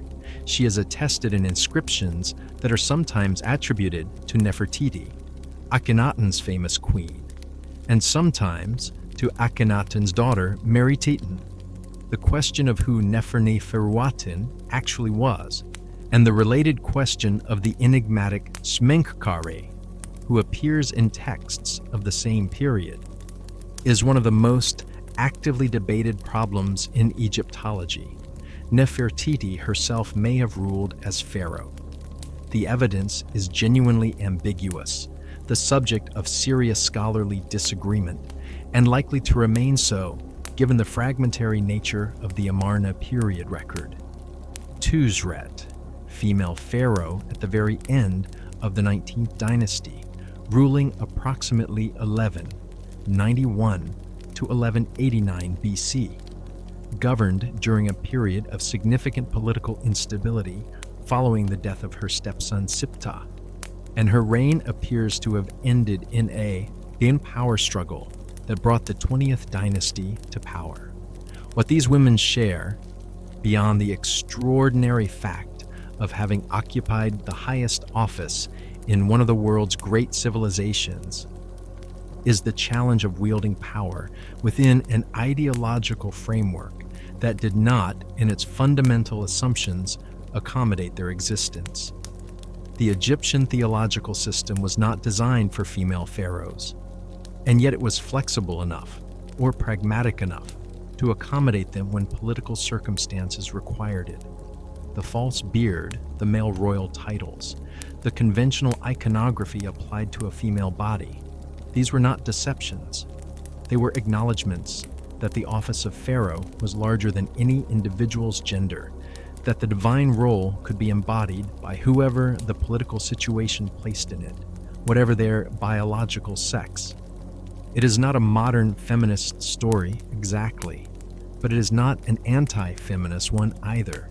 It is an ancient human story about power, pragmatism, and the willingness of a civilization to accommodate reality when reality insisted on being accommodated. Chapter 11. The strange science, royal medicine, magic, and the body we have touched on Egyptian medicine in earlier chapters. These sophisticated medical papyri, the care taken with the royal body, the inseparability of medicine and magic in the royal context, but the full strangeness of Egyptian medical practice, particularly as it related to the pharaoh, deserves its own extended treatment because it is genuinely extraordinary in ways that range from impressively ahead of its time to spectacularly bizarre. The Edwin Smith Papyrus, dating to approximately 1600 BC but believed to preserve knowledge from much earlier, is the most rational and empirically grounded medical document from the ancient world.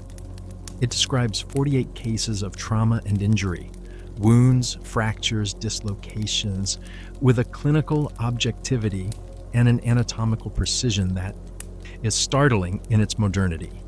For each case, the document records the diagnosis, an assessment of treatability, and a recommended treatment. The assessments use 3 categories: an ailment which I will treat, an ailment with which I will contend, and an ailment not to be treated. A triage system that reflects genuine clinical experience of what was and wasn't survivable. The papyrus describes the brain, using the specific word for the convolutions of the cerebral surface, and notes that brain injuries can cause paralysis on the opposite side of the body, a phenomenon we now call contralateral deficits, and which requires understanding that the brain controls the body on the opposite side. This observation is genuinely sophisticated, and it is not matched in European medicine until significantly later periods. At the same time, the Ebers Papyrus, another great medical document, roughly contemporary with the Edwin Smith, mixes this kind of empirical clinical observation with magical spells in ways that resist the modern urge to separate the two. A prescription for removing a tumor might involve both a specific herbal application with genuine pharmacological properties and a spoken spell addressed to the demon believed to be causing the growth.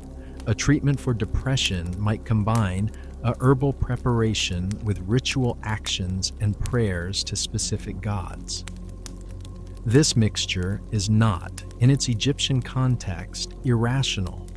It reflects a worldview in which the physical and the supernatural were not separate domains, but continuous ones, in which an illness had both a physical manifestation and a supernatural cause that needed to be addressed simultaneously.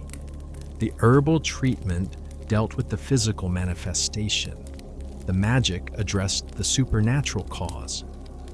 Both were necessary for complete healing. For the pharaoh, this dual treatment was even more elaborately developed.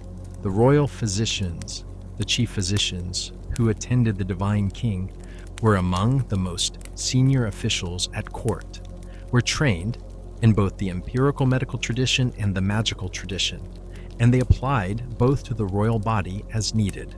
Some of the specifically royal medical concerns were genuinely strange. The pharaoh's regalia required that he wear specific items of dress and specific fragrances that accumulated over years of daily wear to create a complex personal environment of aromatic compounds with real physiological effects. The heavy wig worn over a shaved head in many periods in the Egyptian heat created conditions that could cause scalp infections and heat-related problems. The elaborate eye makeup applied daily could accumulate mineral compounds in the eye tissue over decades. The royal diet, rich in meat and wine relative to the average Egyptian, created health risk profiles quite different from those of ordinary Egyptians. DNA analysis of royal mummies has revealed health conditions in the pharaonic line that speak to the intersection of genetics, lifestyle, and the specific conditions of royal life. Tutankhamun's mummy showed evidence of multiple malaria infections. Malaria was endemic in the Nile Valley. A clubfoot, bone disease, and immune system deficiencies. He died at approximately 18 years of age, and the combination of congenital conditions, malaria, and possibly a leg fracture that may have become infected appear to have been the causes. Rameses II, who lived into his 80s or 90s, showed advanced arthritis in his spine and hips, almost certainly painful enough in his final years to be significantly debilitating, along with dental disease severe enough to have caused systemic infection. He had red hair, or rather his hair had been colored red with henna after death, a detail that has generated considerable discussion about the genetics of the ancient Egyptian elite. His mummy also shows evidence of arteriosclerosis, hardening of the arteries, which, combined with a diet rich in saturated fats from the quantities of meat the royal table featured, suggests that the diseases of affluence were already present in ancient Egypt.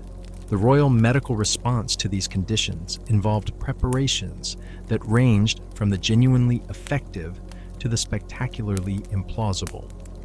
For joint pain, the Egyptians used willow preparations containing salicin, the precursor of aspirin, which genuinely work. They used castor oil, honey, and various herbal preparations for wound care, several of which have documented antimicrobial properties. They used garlic, onions, and various other vegetables that we now know contain bioactive compounds in ways that reflect empirical observation of their effects. They also used preparations involving animal dung, specifically donkey, cat, and crocodile dung, applied to wounds and infections, which had the opposite effect from what was intended and probably caused more infections. Then they cured. They used preparations involving the fat of various animals for skin conditions. They used minerals, including copper, and various salts in topical preparations, some of which had genuine effects. The specifically magical dimension of royal medicine included rituals and spells that were performed over the pharaoh's body when ordinary treatments were insufficient. Specific deities, Sekhmet, the lion-headed goddess of both plague and healing, was paradoxically both the cause and the cure for many diseases in Egyptian theology, were invoked by priests with specific ritual authority to intervene in royal illness. The statue of the healing god Nefertem might be brought into the royal presence. Protective amulets might be prescribed for the king to wear.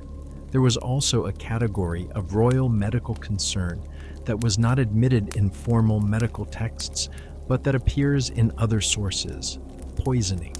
The pharaoh's food was theoretically tasted before he ate it. Our precaution against assassination. But the history of the ancient world suggests this was not always sufficient. Whether any specific pharaoh was actually poisoned is difficult to establish from mummy analysis. The preservation process introduces enough chemicals that identifying exogenous toxins millennia later is extremely challenging. But the concern was real enough to generate both precautionary protocols and, in certain cases, specific medical responses to suspected poisoning. The royal autopsy, the examination of a dead pharaoh's body before mummification to determine the cause of death, was not performed in the modern forensic sense. The examination was conducted by embalmers with specific technical expertise, and the information it produced was not necessarily shared widely or recorded in accessible documents. What happened to specific pharaohs at the moment of their deaths, how they died, at whose hand, if human agency was involved, is one of the great, unresolved question sets of ancient Egyptian history. Chapter 12. Royal scandals and court intrigue, betrayal, conspiracy, and palace politics. The Egyptian royal court was, beneath its gilded and theologically immaculate surface, a place of extraordinary political danger. This should not surprise us. It is, in fact, one of the most consistent patterns in the history of concentrated power, wherever one person sits at the apex of everything, controlling wealth, military force, land, religious authority, and the life and death of everyone around them. The people immediately surrounding that person are simultaneously the most privileged and the most endangered individuals in the society. Close to power means close to its benefits. It also means close to its paranoia, its sudden reversals, and the lethal consequences of being on the wrong side of a succession crisis. The pharaonic court was no different.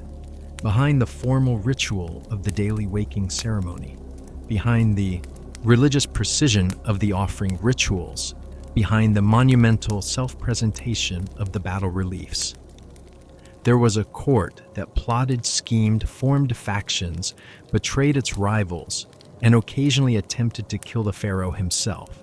We have already met one example, the harem conspiracy of Ramesses III, but that was far from the only scandal in 3,000 years of pharaonic history.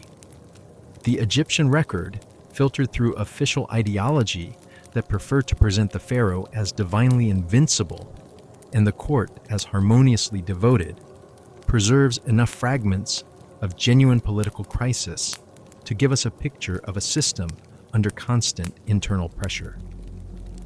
Let us begin with the most fundamental political crisis of any monarchical system: succession. The Egyptian system of royal succession was, by the standards of later monarchical traditions, remarkably undefined.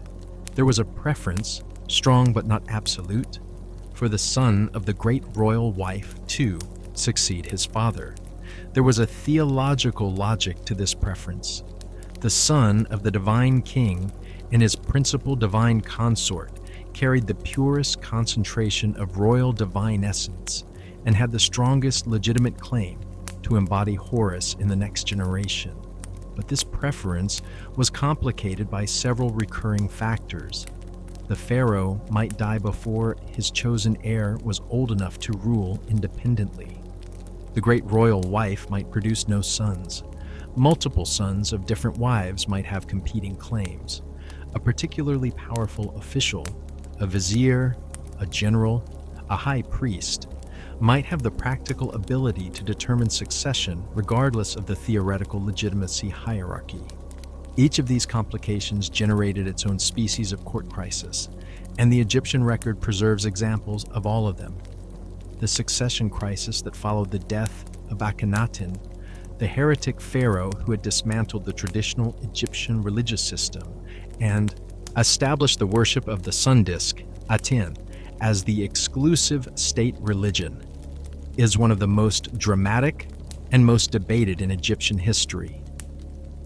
Akhenaten died after approximately 17 years of reign, leaving behind a religious revolution that had alienated the traditional priesthood, disrupted the administrative system, and apparently weakened Egypt's international position. His immediate successors, the shadowy figures of Shmenkhkare and Neferneferuaten, possibly the same person, ruled briefly before the young Tutankhamun came to the throne. Tutankhamun was approximately 8 years old when he became pharaoh. He was, in practical terms, entirely dependent on the adults around him, specifically on the vizier, I, and the general Horemheb, the two most powerful men in Egypt at the time. The decisions made during Tutankhamun's reign, the restoration of the traditional religion, the abandonment of Akhenaten's new capital at Amarna, the rehabilitation of the old temple, establishments reflect the agendas of these powerful advisors as much as or more than any independent royal will. When Tutankhamun died at approximately 18, he left no heir. What happened next tells us a great deal about the realities of power beneath the theological surface of Egyptian kingship. His widow, Enkhsenamun, sent an extraordinary letter, preserved in the Hittite archives, to the Hittite king Sopiluliuma I, asking him to send one of his sons to marry her and become pharaoh of Egypt. She wrote that she had no son, that she did not want to marry one of her own servants, and that the Hittite prince would become king of Egypt. This letter is one of the most remarkable documents in all of ancient history. An Egyptian queen, the daughter of Akhenaten and Nefertiti, widow of Tutankhamun, granddaughter of Amenhotep III, reaching out to the Hittite king in desperation, asking him to send a foreign prince to rule Egypt because she preferred that to the available Egyptian alternatives. The Hittite king, understandably stunned, sent an envoy to verify that this wasn't a trap. Enkhsenamun sent a second letter, more urgent, confirming the request. Sopiluliuma finally sent his son, Zananza. Zananza never arrived. He was killed on the road to Egypt, whether by Egyptian agents acting for Ai or Horemheb, or by other causes, is not recorded. Enkhsenamun disappears from the record shortly afterward, possibly having been compelled to marry the elderly Ai, who became pharaoh through this political maneuver. The whole episode reveals, in a single extraordinary glimpse, how precarious the position of even the most royal woman could be when the succession mechanism broke down and the real power in the court was ready to assert itself. Ai ruled briefly, approximately 4 years, before Horemheb, the general, took the throne.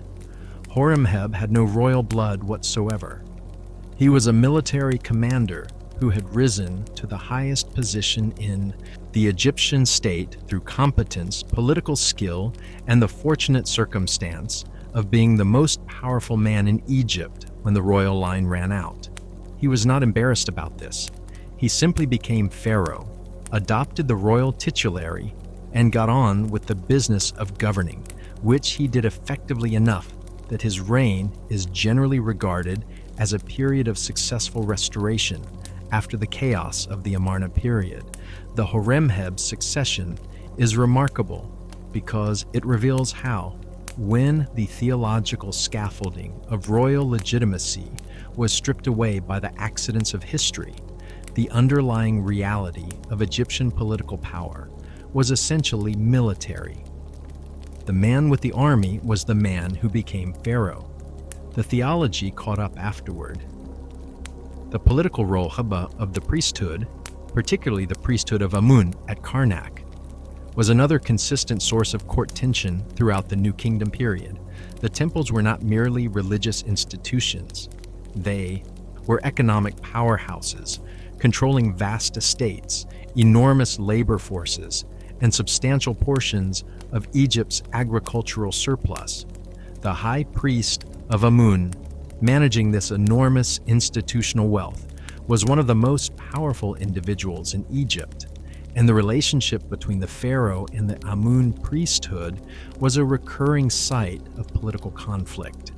The most extreme manifestation of this conflict came at the end of the New Kingdom, during the reign of Ramesses XI, when the high priest of Amun, Herihor, effectively took over the government of Upper Egypt, adopting royal titles and presenting himself in royal, iconographic forms, while Ramesses XI continued to nominally reign.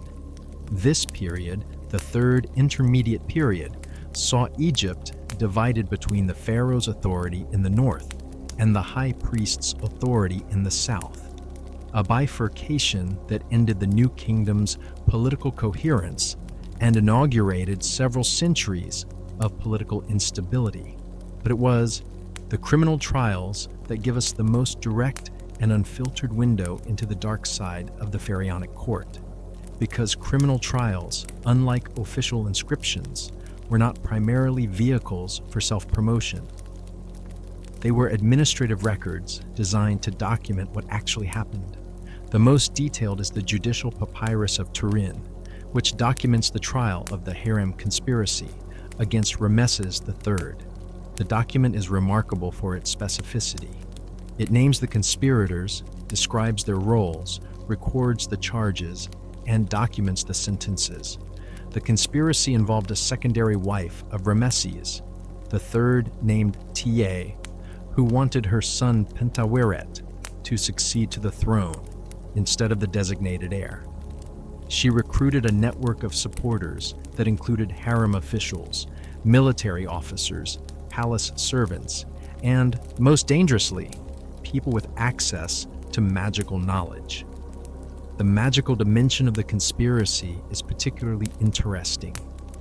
Among the charges against the conspirators was the use of magical wax figurines, made in the likeness of the pharaoh, intended to weaken him magically and facilitate the physical assassination. This was not dismissed as superstitious nonsense by the court. It was treated as a real and serious crime, equivalent in its danger to the physical plot. The Egyptian judicial system, consistent with the Egyptian worldview, recognized magical attack as a genuine threat requiring criminal sanction. The sentences were severe. Most of the conspirators were condemned to death, some by decapitation, some by burning, but some were given the option of taking their own lives, which, in the Egyptian ethical framework, was considered a more honorable death, allowing the person some agency in their own end. Several of the convicted judges who took bribes during the trial, yes, the trial itself became corrupt, were also punished, their noses and ears cut off.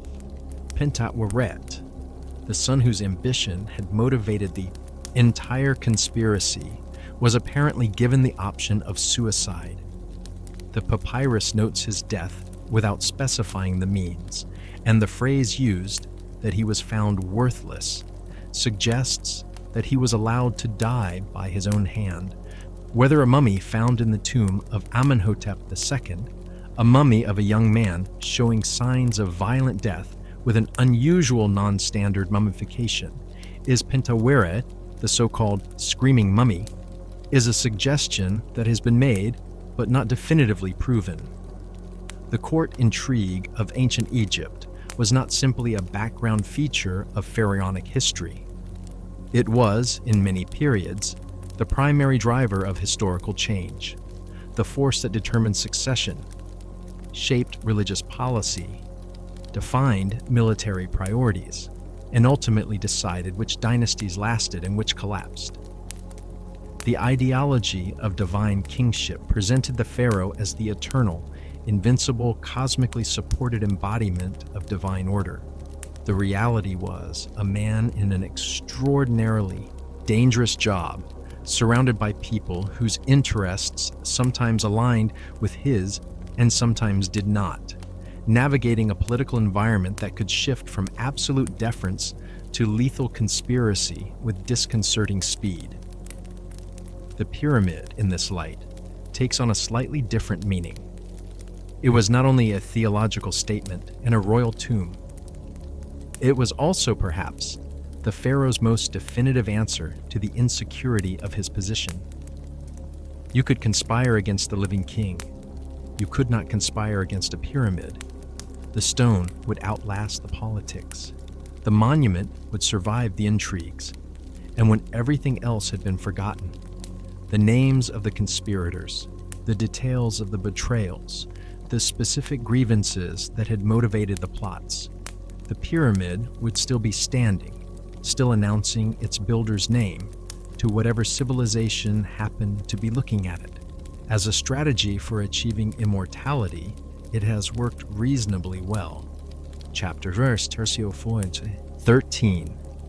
The pharaoh's relationship with animals, sacred creatures, royal pets, and divine beasts. Ancient Egypt was, by any measure, one of the most animal-obsessed civilizations in the history of the world. This is not a casual observation. The Egyptian pantheon, the extraordinary gallery of divine beings who populated the religious universe of the pharaonic period, was dominated by hybrid human-animal figures whose animal components were not decorative but theologically meaningful. Ra had the head of a falcon. Anubis had the head of a jackal. Thoth had the head of an ibis. Sekhmet had the head of a lioness. Sobek had the head of a crocodile. Hathor had the horns of a cow. Khepri had the head of a dung beetle. Taweret, the goddess of childbirth and protection, combined the body of a hippopotamus, the tail of a crocodile, and the limbs of a lion into a single being of considerable visual impact.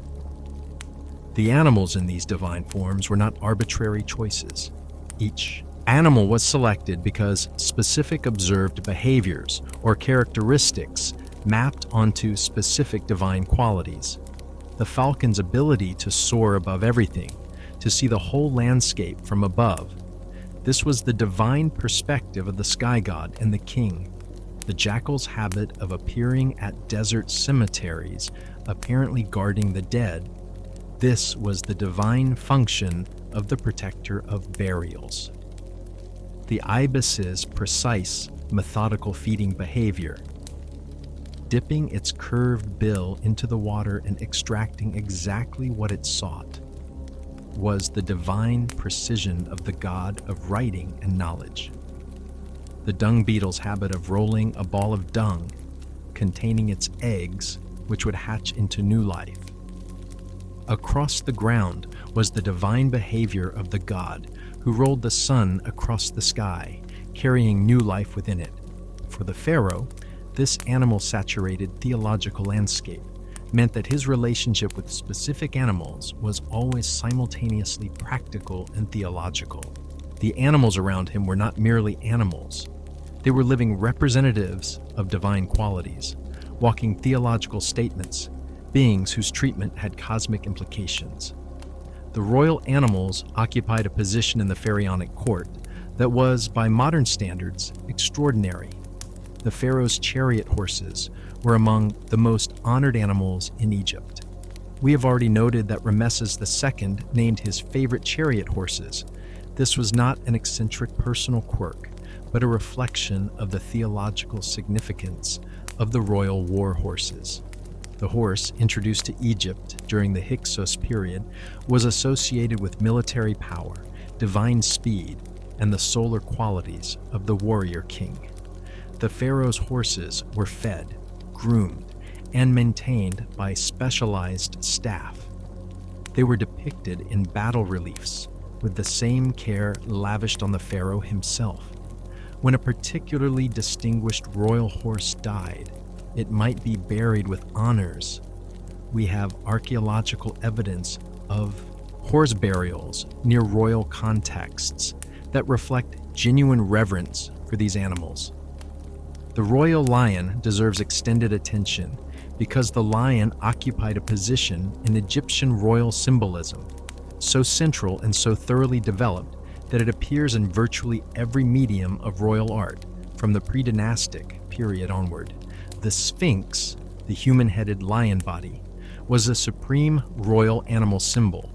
The king's intelligence and humanity combined with the lion's power and solar qualities. The Great Sphinx of Giza, whatever the specific debates about its construction date and original appearance, is the most colossal expression of this royal leonine identification ever produced. But beyond the symbolic lion, the pharaohs kept real ones. Living lions were maintained in royal menageries, collections of exotic and powerful animals that were simultaneously markers of royal power, living symbols of divine force, and practical resources for the hunt. The pharaoh who could keep a lion in his court was a pharaoh demonstrating his mastery over the most dangerous animal in the known world, which was a direct expression of his capacity to master chaos and maintain divine order. Ramesses II's lion, named Slayer of His Foes, is one of the most specifically documented royal pets in Egyptian history. This lion apparently accompanied Ramesses into battle, or was at least depicted doing so, which amounts to the same thing in terms of the intended theological message. The image of the pharaoh in his chariot, his personal lion running alongside him, both of them engaged in the destruction of Egypt's enemies, is one of the more spectacular expressions of the royal animal bond in Egyptian art.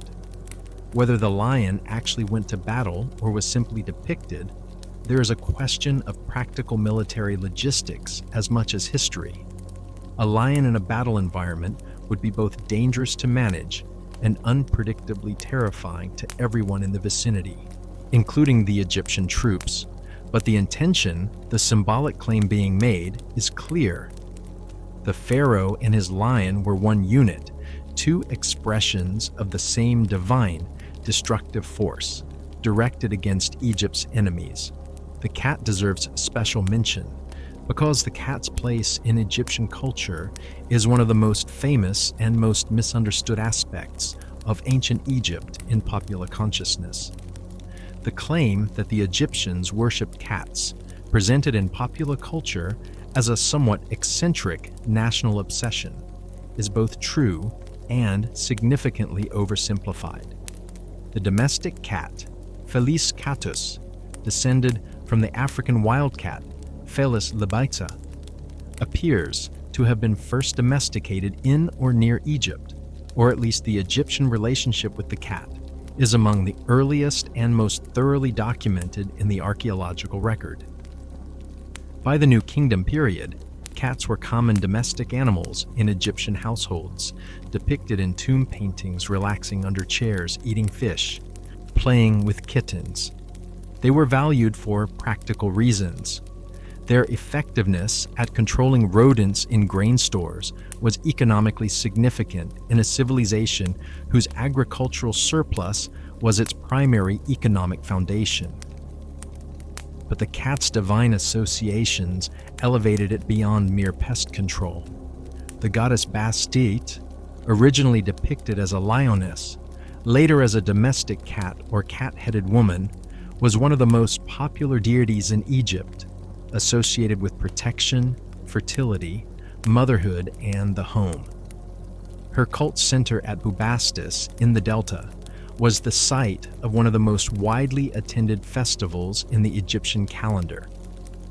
The Greek historian Herodotus, who visited Egypt in the 5th century BC, described the Bubastis festival as the largest and most enthusiastic celebration he had witnessed anywhere in the world, involving enormous crowds, significant quantities of wine, and a general atmosphere of joyful abandon that clearly impressed and somewhat startled him. The pharaoh's relationship with Bastet, and therefore with cats, was theologically significant. Bastet was understood as the eye of Ra, the protective solar force that guarded the divine king. The pharaoh who honored Bastet was honoring his own divine protector.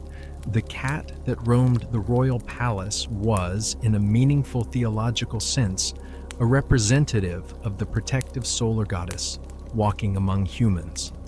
The sacred animal cults, temples dedicated to the worship of a specific divine animal, represent perhaps the strangest aspect of Egyptian animal theology, and they reached their most extreme development in the late period and Ptolemaic period.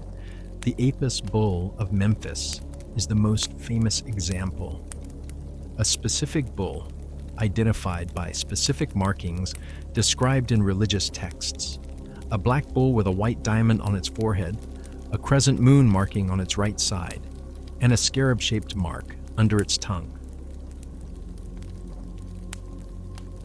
was believed to be the living manifestation of the god Ptah, the divine craftsman and creator of Memphis.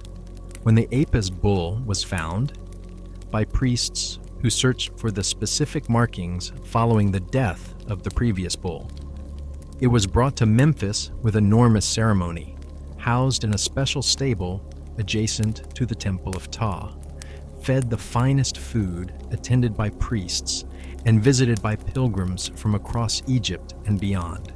The Apis bull lived its entire life as a god. When it died of natural causes, after a life of divine luxury, it was mummified with the same care lavished on a pharaoh, placed in an enormous stone sarcophagus, and buried in the Serapeum at Saqqara, a vast underground catacomb specifically built for the sequential burial of Apis bulls.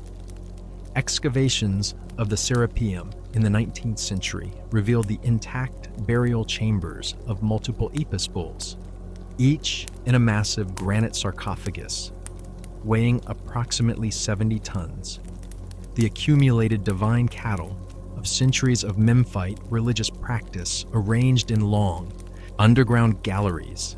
Similar sacred animal cults existed for the Mnevis bull at Heliopolis, the Buchis bull at Armant, the sacred crocodiles at Crocodilopolis, the sacred ibises at Hermopolis, and eventually, in a late period development that struck even ancient visitors as somewhat extreme, for animals across an enormous range of species: ibis mummies, cat mummies, crocodile mummies, falcon mummies, dog mummies, baboon mummies. The late period Egyptians produced animal mummies in quantities that beggar the imagination. Modern analysis of animal mummy collections has found millions of individual mummified animals, produced in what appears to have been an industrial-scale process, driven by the demand from pilgrims who purchased animal mummies as votive offerings to the relevant deity. The pharaoh's relationship with crocodiles is particularly revealing of the complexity of the Egyptian animal theology. Sobek, the crocodile god, was both feared and venerated, both dangerous and protective. The Nile crocodile was one of the most genuinely terrifying animals in the Egyptian environment. Large, fast, unpredictably lethal, capable of killing a person with a speed that left no time for reaction. And yet Sobek was also associated with royal power, with the pharaoh's ferocity in battle, with the creative power of the Nile waters. Sacred crocodiles at the Temple of Sobek at Crocodilopolis, Medinet El Fayum, were fed, adorned with gold jewelry on their feet and earrings on their ears, and worshipped. Herodotus again provides an eyebrow-raising account of the sacred crocodile being fed by hand by the temple priests. The crocodile accepting food from human hands with what Herodotus describes as remarkable docility. Whether this was genuine docility or the functional docility of a cold-blooded reptile that has been well fed and is not currently hungry is a question that anyone who has spent time near large crocodiles might approach with skepticism. The pharaoh's personal encounter with crocodiles was managed with more caution than the priests of Sobek apparently exercised. Royal hunting scenes occasionally depict the pharaoh engaged with hippopotamuses. The hippo hunt was a ritual act with cosmological significance, the hippopotamus being associated with Set, the god of chaos. But crocodile hunting is less commonly depicted in a royal context, perhaps because the risk-reward ratio was less favorable than the cosmological statement required. The relationship between the pharaoh and the sacred animals of Egypt was, in the end, another expression of the fundamental Egyptian insight that the divine world and the natural world were continuous rather than separate.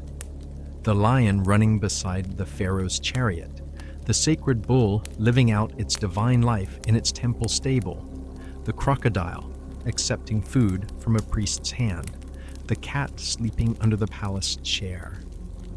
All of these were the divine world made, visible and tangible, the theology walking around in the world where it could be touched and seen and fed and mourned when it died.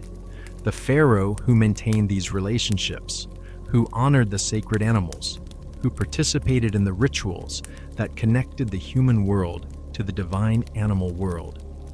This pharaoh was doing something that went beyond religious observance in any narrow sense.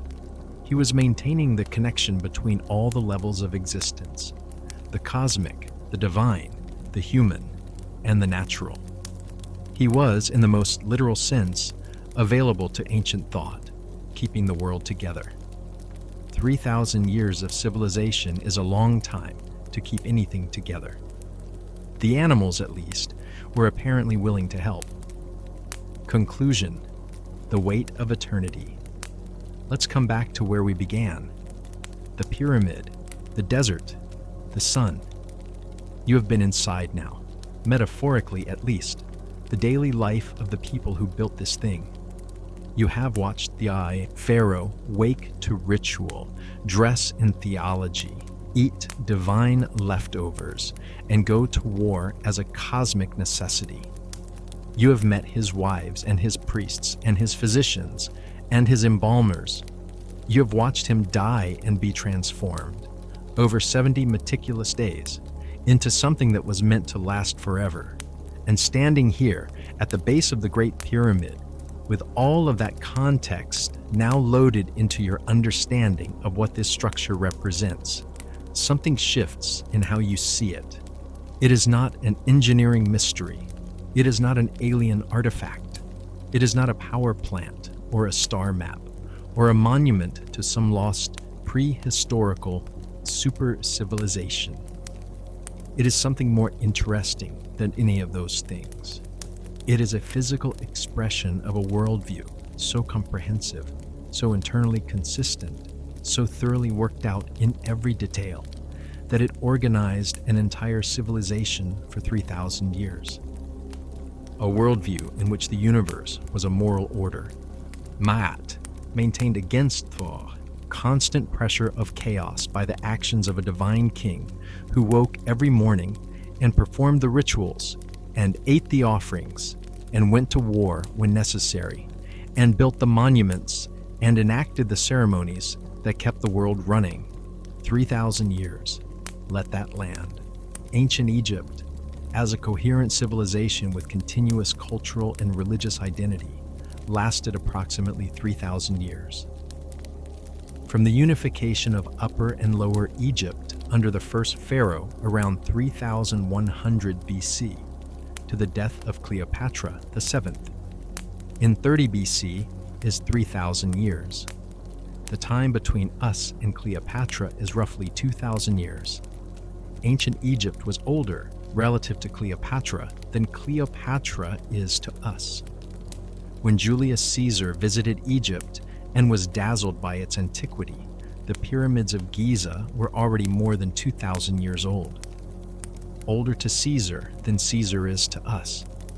This is what the pharaonic system achieved. Not merely the pyramids, not merely the temples and the statues and the obelisks that have distributed themselves across the world's great museums, but duration, continuity.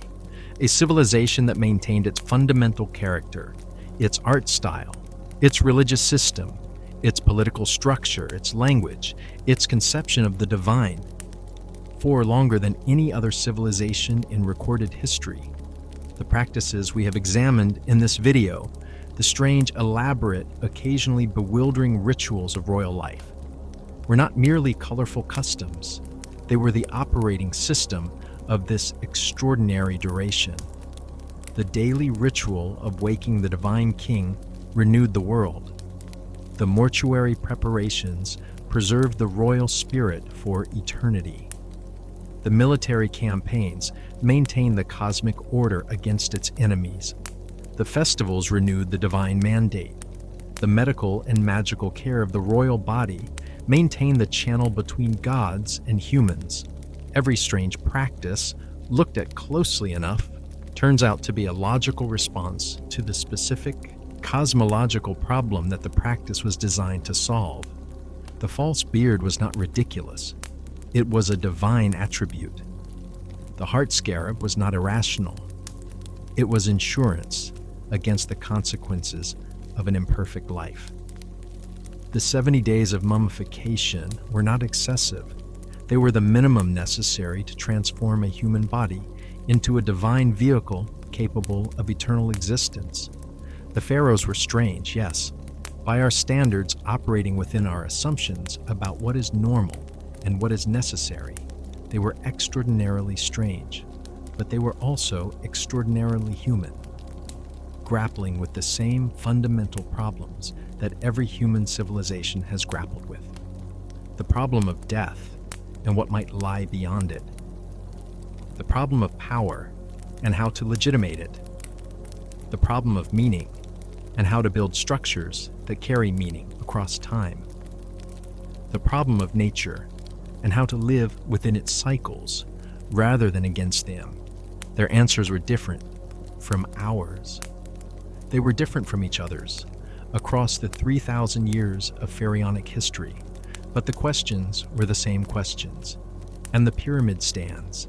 It has stood through the Old Kingdom and the Middle Kingdom and the New Kingdom and the Late Period, through Greek rule and Roman rule and Arab rule and Ottoman rule and British rule and Egyptian independence and all the subsequent decades of the modern world. Through everything that has happened to the human species in 4,500 years. It is made of limestone and granite and copper-tooled precision and the labor of people whose names we mostly don't know, and the organizing willpower of a civilization that believed with complete sincerity that maintaining the cosmic order was worth any effort. It is the strangest thing human beings have ever built.